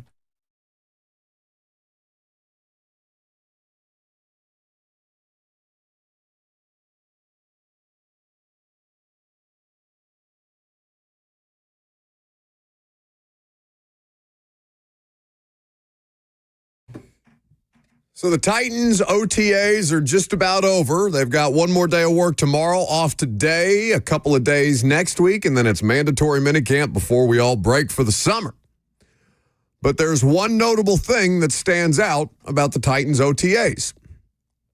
Lucas, how many players have not been at Titans OTAs? Can you tell me? It's a pretty simple answer. How many players have not been at the building in the facility for Titans OTAs at any point this offseason? This offseason? No, because I'm not there. Okay. That's what you're here for. Sure. It's just one. There are players who can't participate yet because they're coming off of injuries from last NFL season or their most recent college season. There are guys who are participating in a limited capacity, the Traylon Burks of the world, and rehabbing at the facility, Lloyd Cushenberry. There are guys who were not out there yesterday for the open OTA, but are in the building. For example, Tavondre Sweat, who I have since learned is dealing with a sore hip, so they're trying to take it easy on the big fella. But the one person who hasn't been here at any point for the OTAs is Jeffrey Simmons. Now, anytime I feel like I talk about Jeff, people make it about, me and Jeff's run-in last year. But I am genuinely curious how Titans fans feel about the fact that Jeff is the only person who has not participated at the facility in the team's offseason program. Jeff's got his own offseason program. He's posting vigorously on social media about all. In fact, I think he's doing that more this year than I've ever seen him do, like the workout hype videos, almost like Derrick Henry type videos that you used to see. And Derrick could do his own thing in Dallas, right? Jeff's doing his own thing this year. I'm not sure where he's training at this point in time, but he's doing his own thing. Is there anything about that, given the emphasis on leadership, all the different things that the Titans coaching staff is doing to facilitate the growth of leadership, the fostering of leadership, the development of leadership, the fact that is he the highest paid player on the team right now? Jeff? He's got to be up there. It's either him or Calvin. Him and Ridley or ballpark. I don't know who's got the bigger. I think Calvin may have the bigger cap hit this year. It's pretty close to the same, right? Like 94 range. Ballpark. But Jeffrey not being here for this, given the emphasis from the coaching staff and the fact that they felt this program, this offseason program, this revamped and pretty innovative offseason program to be so essential because of the lack of leadership last year, I simply posed to Titans fans the question, do you care that Jeffrey's not a part of it or not? Because Brian Callahan was asked about this yesterday. In fact, we have the audio, and Brian Callahan seemed to kind of shrug it off a little bit. But, well, what else is he going to say at the podium? I'll be honest with you. Terry, I don't really want to burn that taste out of our mouth. I feel it every day when I walk in here, and our players should too, the ones that were here, because we don't want to be in that position. We don't want to have the type of season we had last year. We're determined to make that look different. So I think part of that being in the back of our minds is a good thing. It's motivating in the sense that we don't want to repeat our mistakes. We don't want to repeat the things that lost us games, and we got to improve those things to put ourselves in a better position to win. So I would say that burning that taste out is not something I necessarily want to do. I think it's a healthy thing to have that in the back of your mind and know, what the benchmark is and where exactly we have to get better. And I think guys done a good job of that so far. What's Jeff's offseason been like to this point? It's been pretty consistent for Jeff, I think. Again, whether you see him every day here or not, there's one person on this team, probably more than anybody, I never worry about being ready to play on Sunday, and that's Jeff. So been pleased with where he's at. He's working. I know he's ready to roll. So that's pretty all I can say to that. You here today? You'll find out. He was not, and he hasn't been.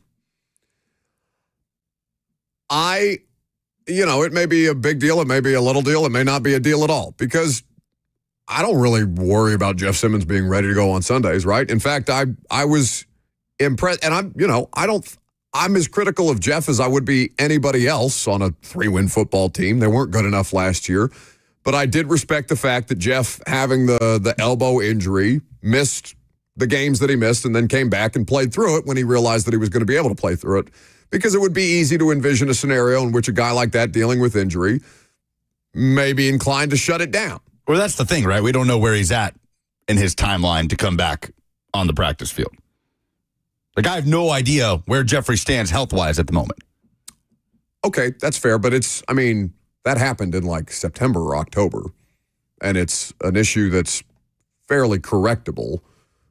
He's doing, again, we see what he posts on his social media, and what he's posting on social media is that he's doing a lot of core work. I see him doing a lot of Pilates, Legree, and things like that, which is good for guys that size, especially when you're talking about knee stability.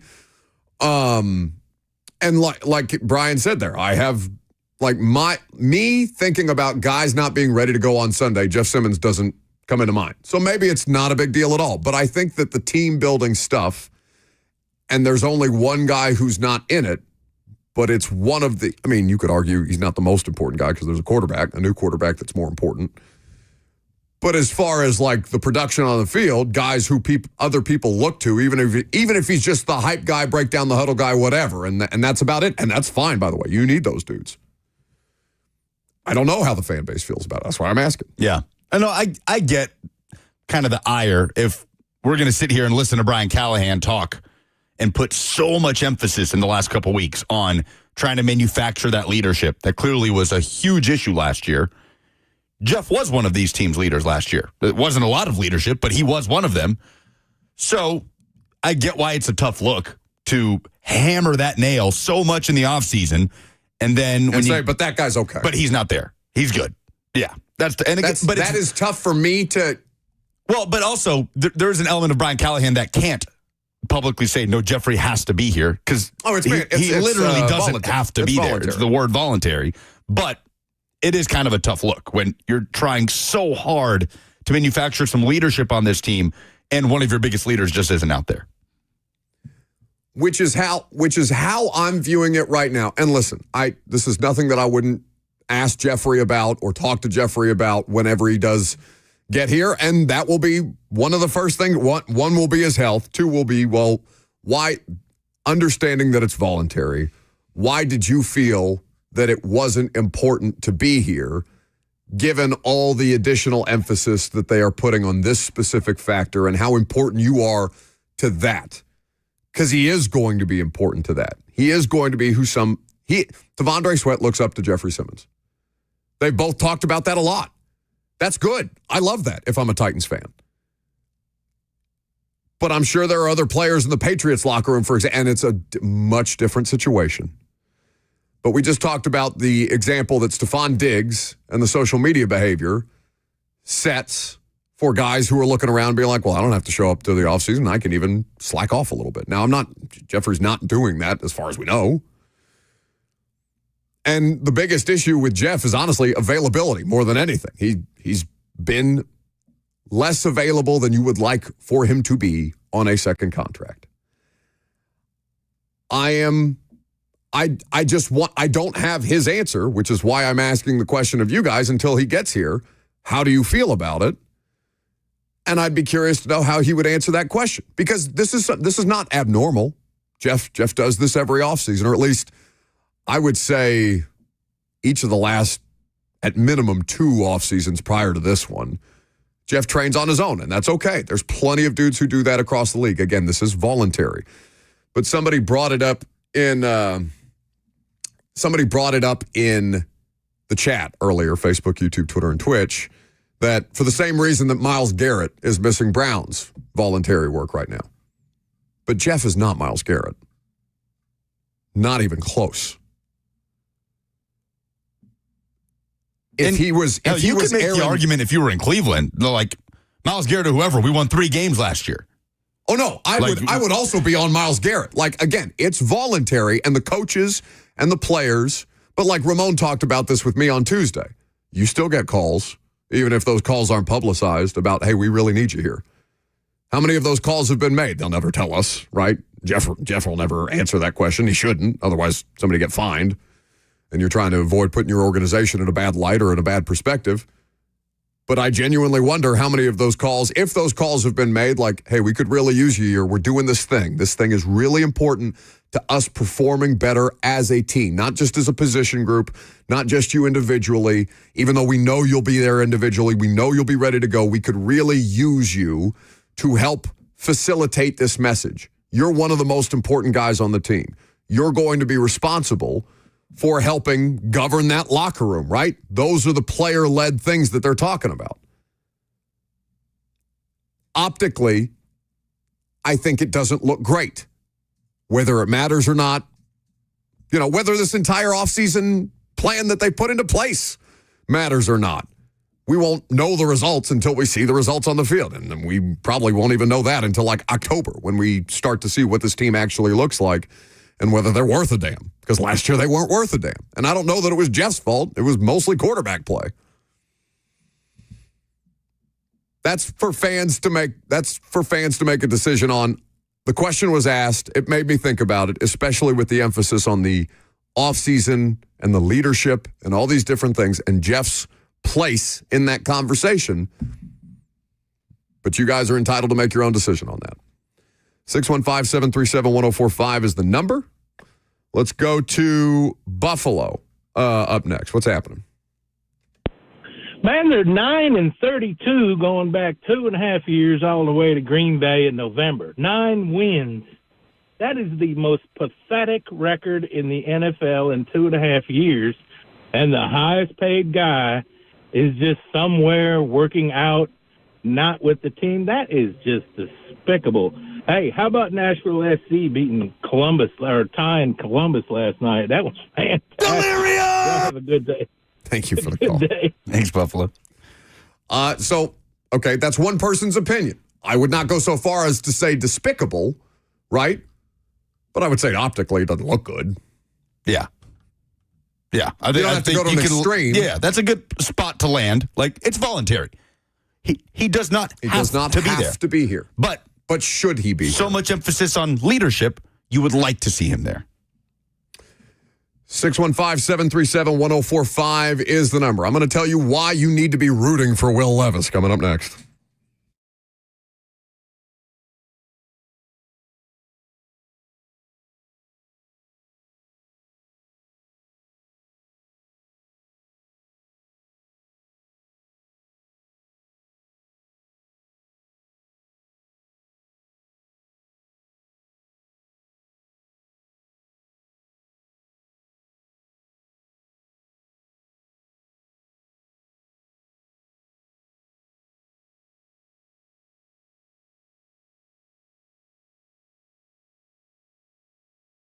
If your current wealth manager isn't hitting it out of the park for you, step up to the plate with Trajan Wealth today. They're there to help because occurrences like inflation, election cycles, new laws, and interest rates can affect the financial markets in the short term. But it doesn't make sense to keep changing the way you invest in response to the daily news. You know this. Instead, Trajan Wealth will help you review your strategy and make sure that it's right for your goals, your level of risk tolerance, and your time horizon. Trajan Wealth will help you decide what to do. The simple truth is that there's more to things like retirement planning, for example, than simply calculating your expenses. Trajan Wealth can help you design a strategy based on realistic options that align with your goals and your circumstances. So call Trajan Wealth today. The number's easy, 615-270-5000. 615-270-5000 or visit them online at TrajanWealth.com. Advisory services offered through Trajan Wealth, LLC, an SEC-registered investment advisor. This is a paid advertisement.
Welcome back to the show. Fueled by Hattie B's Hot Chicken, the best hot chicken in the world. Why do you need to root for Will Levis? You do. Many of you, I think, are smart enough to figure it out. And it doesn't mean that you're not smart if you haven't figured it out. But it is something to me that I don't know why there's confusion about, where there is so much. I get why there's vitriol for Will Levis last year. But the bad man theoretically can't hurt you anymore. So why there is still outright malice for this man on a week-by-week basis, or every time you post a clip of him, and maybe that's just going to be his existence for the rest of his life, I don't really understand it, because you need that player to do well. This is Brian Callahan talking about the work that Will Levis got in with Jordan Palmer in the offseason. There's a lot of quarterbacks who go to work with Jordan Palmer, whether they be collegiate, professional, high schoolers, even at this point in time, to fine-tune and develop their craft. Jordan Palmer, brother of Carson Palmer, been doing this for a long, long time at this point. Titans legend. Really? Yeah, we've talked about this. He was here for like 2 seconds. Like a training camp? In his career. Yeah, he was a Titan in 2014. He signed with the Titans for the remainder of the 2014 season on December 15th. So like literally the last 2 weeks of the season when Jake Locker was placed on IR. He made over $67,000 for his 1 month with the Titans, according to his Wikipedia page. Not bad for a month of work. It's more than I made in my whole career. What is that your way of asking me for a raise, Big Boss Bert? I need some money. Oh, yes, Buck, please give Bert the raise that you are equipped to give him. Yes, give me some money, Buck. You are. I will take away your supplementary income if you like, if you don't want to do primetime anymore. Here, let me tell you what you also can does do. not come from you. You don't sign either one of those checks. You could get a new. Nobody signs checks; they're direct deposit. Oh, it's a figure of speech. What you could do is upgrade that spaceships that your cats poop in, so I can have your old one. Oh, you want me to get a new litter box? Yes. Cheyenne wants me to buy one, and I'm not spending $700 on that thing. I could be a billionaire, and I would not spend $700 on a litter box. I hate scooping. I hate scooping. So wrong about that. That's the biggest lie you've ever told. Mine works perfectly fine. Yeah, but you also only have one cat who has little poopies. Me and Buck have multiple cats who have long baby arm duties. So I haven't looked that closely, but I don't have to because I've got the litter robot. You never notice those bags are heavy? No free ads. Anyway, you need to be rooting for Will Levis because Will Levis needs to improve his value. You need Will Levis to not do things like throwing pick sixes to end practice on the day that are being publicized and open to the media. You need Will Levis to be thought of as somebody who has improved this offseason, which is something that Brian Callahan was doing his damnedest to make sure that all of us heard yesterday at the podium. I've seen a lot of improvement. I really have. I think him making the decision to go put in the work down there with Jordan was really beneficial. I got a lot of respect for Jordan. I think he's got a good program. He knows what he's doing. It's good off-season work. I see a real improvement in his footwork and his base. His ability to control the football has improved. I've been really pleased with the work that he's put in. He's reacted really well to the room. Will's going into his third year, so he understands what being a professional quarterback is. He understands what that you're competing every day at that position to keep your job. I've been happy with Will. I've been pleased with his production and his work so far. He's had a good offseason. Okay. Will Levis needs to practice well. He needs to even look like he's competing with Cam Ward. Yesterday didn't look like much of a competition, if I'm being honest with you, but I wasn't there the day prior, so could have looked a little closer. You need Will Levis to play well in training camp. You need him to play well in the preseason. You need everybody. The Titans do have what is technically, they are couching this as a Titans primetime game. Do you see they're playing a 7 o'clock preseason game on NBC or something like that? That's the Titans primetime game this year. I think it's the Vikings. Is that the Vikings one where they come to town? Yeah, that's big time. So that's going to be on national television, kids. You need everybody in the world to see Will Levis playing well against the Minnesota Vikings, 2s and 3s, because you need the Saints. You need the Saints to just think about it.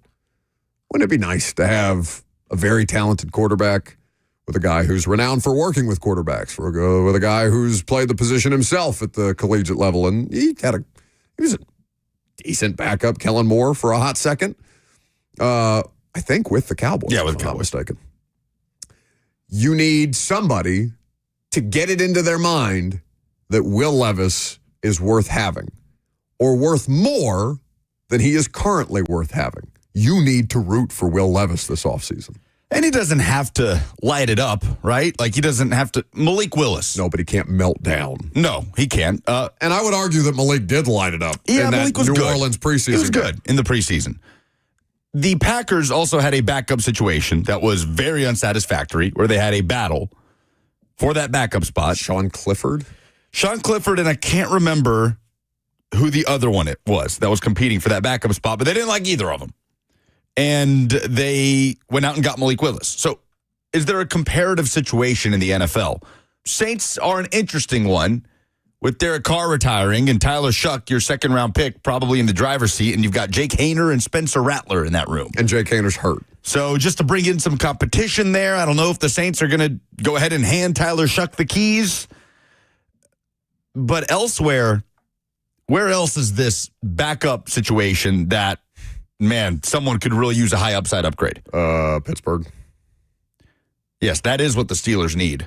That's been the missing piece for the Steelers to get over the hump. Just get the entire Titans quarterback room from 2024 into Pittsburgh in 2025. I bet Mason Rudolph and Will Levis. Listen to me. I bet you if Mason Rudolph starts for the Pittsburgh Steelers, he at least has them on the fringe. Yeah, they could have. He was the definitively better player between the two of them. Yeah, he could have Robert starting, and they could be on the fringe. No, he's done it. He's gotten them to the playoffs. He lost a playoff game, but kind of. I mean, he started like the last few games of that year, right? Like, it's not like he started a whole season. Lucas, and got he was them the to reason the playoffs. that they got to the playoffs. Yeah, no, he played won well in a 4 few games in a row and got them in. He won a few games, yes. That's what you need your backup quarterback to do. Can Will Levis be trusted to do that? Is the other question. You need to at least make it seem like he can. Like, oh no, last year was an aberration. Pay no attention to the mayonnaise commercials behind curtain number 1. Here's curtain number 2. He's worked with Jordan Palmer. Don't you want the mystery box? The mystery box is this year's Will Levis, not last year's Will Levis. Well, yes, but I am curious. What did he work with Jordan Palmer on? Oh, just the basics. Just the basics. Yeah, I mean, literally the basics. And even then, the issue is not with him at practice. It's not with him in the meeting rooms. It's the major meltdowns that he has in games. You said you were listening to an interesting conversation on the Athletic Football Show of them going back and like reviewing the situation that Cam Ward was coming into and having side thoughts about Will Levis in 2024? I was. And before I tell you about what I heard on that podcast, let me remind you that the U.S. men's national team is coming to Nashville to take on Switzerland in a friendly on June 10th. And Nashville, this is more than a match. It's a countdown to history. June 10th, USA versus Switzerland in the Coca-Cola send-off match. It's their final test before the summer's premier regional tournament. Kicks off just 4 days later. Gold Cup happening later this summer. Last chance for the USA to play a competitive tournament before the World Cup next year. Happening at Geodis Park Tuesday, June 10th. Tickets starting at only $35. You can get yours now at 1045thezone.com. You forgot the important part of that. We are going to be carrying that game on Westwood One, and I'm doing the play-by-play. So I'm looking forward to it. Look at that. Very we got excited. fanfare. We excited? I'm very excited. No, it's really cool. So late. Westwood One's gotten into this partnership with U.S. Soccer. Obviously, we carry Westwood One NFL coverage, March Madness, and they're getting into USA Soccer. So, yeah, very lucky to have that opportunity to call the game on national radio. Excited. Bring gas. Yeah. It'll be a great time. Yeah, it will. The first question, obviously, is, okay, what can Will Levis do to drum up some trade value? The second is, how seriously do we have to take Will Levis in this competition to back up Cam Ward? Like, we're not going to do the thing that, like, some people tried to do yesterday on this show, which stunned me, the idea of, like, well, what if Levis is just better than Ward and wins the starting job? Cam Ward's your starting quarterback this year. Like, that's what's happening. How seriously do we have to take Will Levis as this team's backup versus Brandon Allen? Not at all. You don't even think there's an argument there? I mean, there is. There's always an argument. A compelling argument for it. A compelling argument? Yeah, I mean, it's kind of where do you land in terms of what you want out of your backup quarterback, right? Not that. I tend to the agree. Argument against.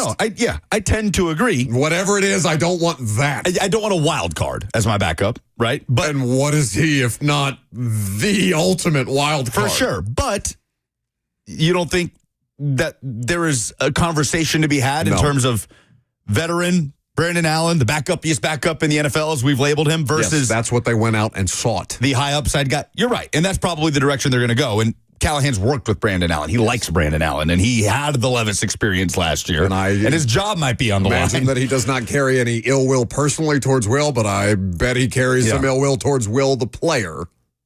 Yeah, or at least what Will's play did for Brian Callahan to set them back last year. Yeah, to everybody. But to the point of that podcast, Derek Clausen and Robert Mays, the Athletic Football Show, were, like you said, evaluating the situation Cam Ward's walking into. And they both kind of came away, and maybe we'll find some audio to play from this tomorrow. They came away a lot more optimistic than they thought they would be, which they kind of described, because they came away thinking, oh my goodness, this offense was so set back by its quarterback. And the way Derek Clausen laid it out was Will Levis has negative pocket presence. Like if he sees a shade of color in the bottom right corner of his eye, he's drifting 5 paces to his left into a sack, right? So they actually came away pretty complimentary of Brian Callahan's setup and scheme and some of the things Cam Ward is going to be working with in 2025, which I was slightly surprised by.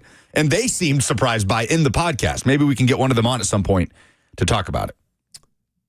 So I've mentioned this acronym before that they're using self-inflicted negatives, which they are calling sins, which of course still have the usual connotation, but this is in terms of football plays, right? That's one of the acronyms, but that's being tossed around the Titans facility. It's something that's being used as a means of grading these guys in their offseason competition and the competition that will carry over into training camp. Who is more single-handedly responsible for last year's sins, self-inflicted negatives, than that guy? There's not one. And the coaching staff would never comment on it publicly, but I have had conversations to the effect of, I don't want to boil it down to just one guy because there's too many things going on a football team. But how many of these errors, you take away the holding calls, the false starts, but the turnovers, the situations that you get in where you get a 4-yard gain, on any play considered a positive play, right? You get a 1st and 10 that's a 2nd and 6, but then you do something dumb or you turn the ball over, you botch an exchange, you fart the football out backwards to Tajay Spears like you did in the Jets game. And you completely negate whatever good you did on 1st down to put yourself in a plus situation for you to work out of. There is not a player on this roster, and I would argue this is my 9th season covering the Tennessee Titans. I don't know that I've seen a player more single-handed. Well, that's not true. Dennis Daly and Andre Dillard. But the quarterback is more important than them.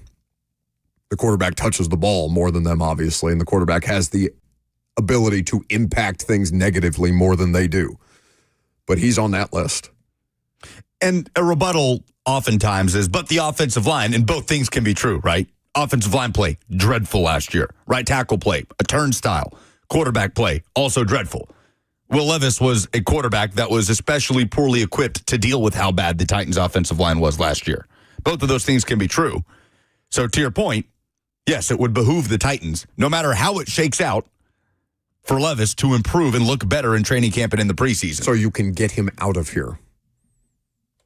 Let's hear from Will Levis after practice yesterday. Well, wouldn't you rather hear this first? Fart the football out backwards. I mean, that's what he did. It's been fun getting back here with the guys. We're not training on my own out in California, so that was a lot of fun for about 7 weeks. And had some time with the family and time to enjoy the rest of my life outside of football. What did you learn from going out to California with Jordan Paul? There was a lot of just kind of relearning my stroke, just relearning my body and trying to get back to the basics with him, and I feel like it's definitely paid off. Been feeling good the last few weeks. What's it feeling like for you going into year 3 and obviously with some new faces in the room? What's it feeling like for you going into year 3 and obviously new faces in the room? I feel more and more comfortable every day. It's it's all it takes at this position is just reps and experience, and try to take advantage of it anytime that I can to improve. I'm just pumped about not having to learn a new offense. So that's been fun to kind of get to the level 300, 400 of the playbook, and being able to go out and just run anything without really even talking about it, which is cool. What have you liked about the competition, not just with Cam, but also the working relationship that you guys are developing? Yeah, we got a good room. I mean, I feel like I've been blessed and able to be in just some great rooms with great guys in my career, and we are able to keep it light when we need to and talk about things outside of ball and then bring it back in, hone in, and we got a lot of smart dudes and a lot of guys with a lot of experience to be able to lean on in the room, so it's been great. He was also asked a question that got a lot of attention, I think, on social media yesterday by John Glennon. And Glennon, we gave Johnny a bunch of hell about this after the fact because he tried to walk around the question, basically asking Levis, were you interested in being moved somewhere else? But Johnny kind of asked it like fresh start. Were you looking for a fresh start? Were you looking for a fresh start? Levis thought, I think, because Levis kind of looked at him confused and didn't understand what he was meaning. I think Levis took it as a fresh start in Tennessee versus being traded to another organization. And then he answered the question as and said, that's not up to me. That's not up to me. So once he understood the question, that's what it is. I don't know what's going to happen to this player in the future. I didn't know that Malik Willis was going to be salvageable in Green Bay. And Matt LaFleur's really, really good at that. And they made an offense on short notice that was going to play to Malik's strengths, and Malik thrived as a result as a backup quarterback there. He is such a unique situation, though. How many quarterbacks can you say outright that you just don't trust them? Like, as a player. Oh. Nathan Peterman. Plenty. Yeah, a ton. Sure. But I would say most of them. Fair enough. Once you get past like the first, 10 or 12, yeah, that's fair. But like to that degree. Like that you don't know what you're getting on any given snap. Yeah, wild card. There are quarterbacks who are bad, Tim Boyle, who continue to get jobs because they provide plus vibes. I guess. Whatever. Vibes will take you a long way in pro sports sometimes. All right, well, what are the vibes around that one? Did you just hear that? And his body language in that one? It doesn't feel positive. Where he's talking about, where I don't think it's accidental that he mentioned enjoy his life away from football, because God knows his football life hasn't been enjoyable lately. It doesn't sound like a player that's fired up, ready to prove the world wrong, right? He sounded like a player who's ready to fart the football out backwards. You've done that plenty of time. Why'd it have to be backwards? Couldn't just fart it out. Because it went backwards. Where did it go? Where did it go but backwards? Do you think Levis said this when the Titans made the number 1 pick? Hey, Cameron. Probably not. No, what he said was, I had already resigned myself to the idea that they were going to draft a quarterback early, so it didn't hurt as badly. Which also, like, you look at him now and you just want to kind of like... Give him a hug. I don't want to go that far, but... pat him on the shoulder and say, it's going to be all right, bud. But for normal people with regular human emotions, give them a hug. Yeah, probably a hug. I don't want a hug. I'm all set on that. 615-737-1045 is the number. We'll get to your phone calls. Last call for them coming up next.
It sounds like you're killing an animal. I had to stretch it. Yeah, like by how much? 326%. That sounds like a livestock animal being put down in the backyard. Yeah. Not my best work, but I was bored. Okay. I just like to play in the background while you guys do the big work. That sounds about right. Lucas is ordering lunch. I honestly don't know how. He's literally ordering his I'm not lunch ordering and dinner. No, you're looking up dinner. I'm plotting dinner. Plotting. Welcome back to the show. Last call for phone calls. 615-737-1045 is the number if you got it. Sue Ann, always welcome. She's up next. What's happening, Sue Ann? Hey, thanks for taking my call. Welcome back to the show, Buck. We missed you, regardless of what they say. But Sue Ann, it delights me to bother them with my presence. I'm not interested in being missed. I'm just interested in bothering them. Okay. We get it. We totally get it, and embrace it even. Oh yeah. So Will Levis. I don't hate Will Levis, and I kind of feel sorry for him. But looking at how Vrabel coached Levis and how Callahan coached him, like it seems like Vrabel was like, chuck the ball down the field, don't matter, throw it to somebody. And then here comes, what's his name? And he's like, you need to learn how to have presence in the pocket, stay in the pocket. And, you know, presence in the pocket, I don't think is something you can totally teach somebody. There's got to be, it seems like something that you have to build from. And I asked Robert how many times Levis was sacked last year, and he told me. It's already flown from my brain. 41, Sue Ann. 41. How much? 41. And was ninth and then eighth and whatever. But my question is, what was happening around Will Levis when he threw that pick? Like, what was going on around him? I'll hang up and listen. Oh, at practice yesterday. So Will Levis, for those of you who don't know, he did throw a pick six to end practice. Now, whether it would have actually been a touchdown, there's not contact. They're not tackling the defensive back, whatever. Wait, now, before you go on, close your eyes and call the play. Radio play-by-play of that play, Will Levis throwing that interception. It's radio, so you have to be detailed. We can't see it.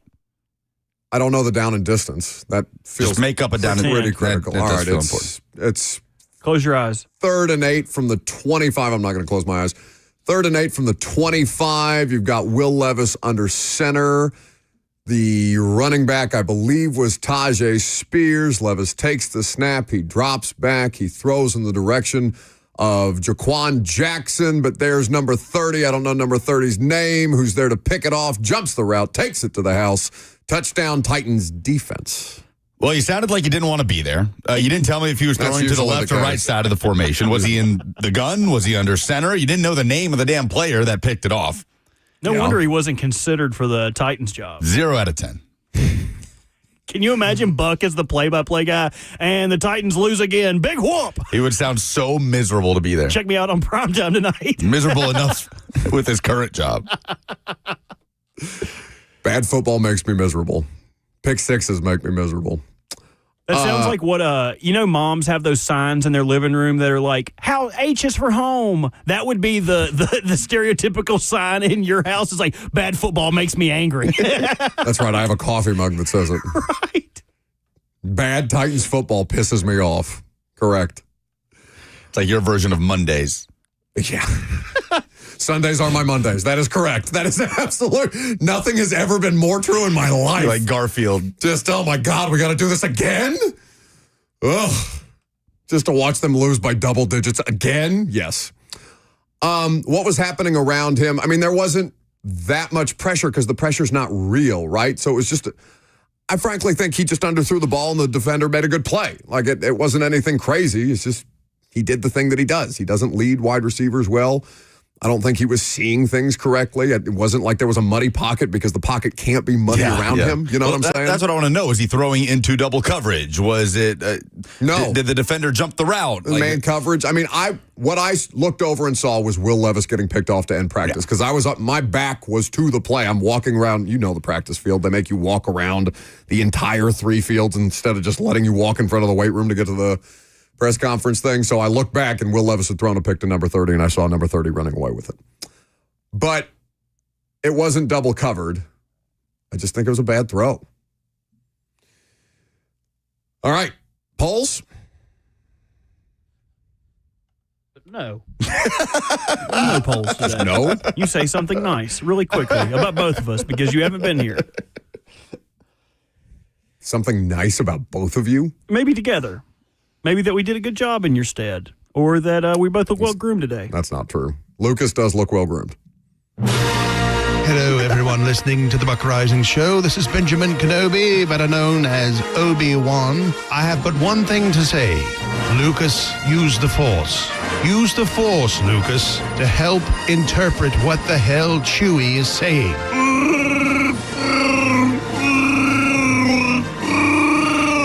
Oh, scrap that rubbish. Lucas, I am not your father. I repeat, I am not your father, nor am I Buck's father. I was once a Jedi Knight, and what I'm trying to say is, Lucas, it's time to update the final poll results here on the Buck Rising Show. Do it now. I shaved today. Thank you for noticing. Polls are presented by Two Rivers Ford. You don't have facial hair. The South's most trusted Ford dealer. My razor doesn't have any blades on it. I just do it to feel like an adult. Put shaving cream on. He doesn't even have like the razor head on it. He just has the stick. I just wipe shaving cream off my bare face. Sorry, guys, I'm running late today. It's like a kid playing kitchen or something. I feel like I could shave twice a day and still get 5 o'clock shadow. Like, I think Lucas has been trying to grow whatever's around his face trying to for manifest 29 years of life. I could go like 4 days without shaving and almost nobody would notice. Now his back, I'm sure, is disgusting. Polls presented by Two Rivers Ford, the South's most trusted Ford dealer. Do you care that Jeffrey Simmons was not present at OTAs yesterday? 80% say no, they don't care. I'm surprised by that. By that high of a percentage, much of a I thought it'd disparity. be a more even split, but whatever. Fans are entitled to feel the way that they want about it. I just think it's weird given the messaging. Fair or foul? Cam Ward is competing for the starting job. 58.6% say it's fair. 58%. I'm shocked by that too. Okay. What Twitter? What are we doing? Is Elon screwing with the polls? Is he just tired of putting porn on all of our algorithms that he's going to start screwing with the poll results? I saw he's leaving Uncle Donnie's administration. Maybe he'll focus on making Twitter better. You keep bringing that up about the Twitter algorithm. I think that just might be you. I don't know what you're looking up over there. I saw Robert's algorithm on the way out of the pre-show meeting, and that was far more questionable than anything that's ever been on my timeline. Cake farts. Are you rooting for or against Will Levis? 70% say for. Okay. There you go. A reasonable poll result. That's a reasonable one. Which college football playoff format do you prefer? The 4-4-2-2-1 or the 5 highest ranked conference champions plus 11 at-large bids? 53.4% say the 5 plus 11. I'm probably with them. I'm probably with the latter there. Yeah. Do you have a preference? Yeah, I'm not a fan of the 4 automatic qualifiers per SEC and Big Ten.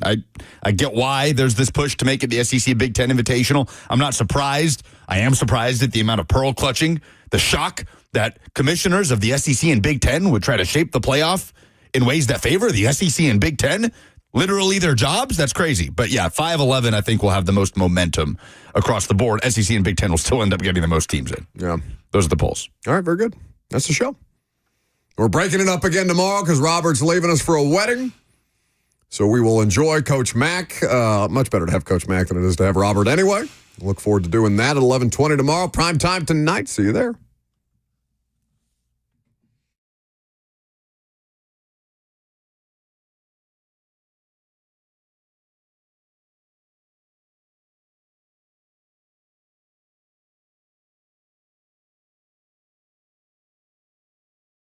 Hey, Cameron.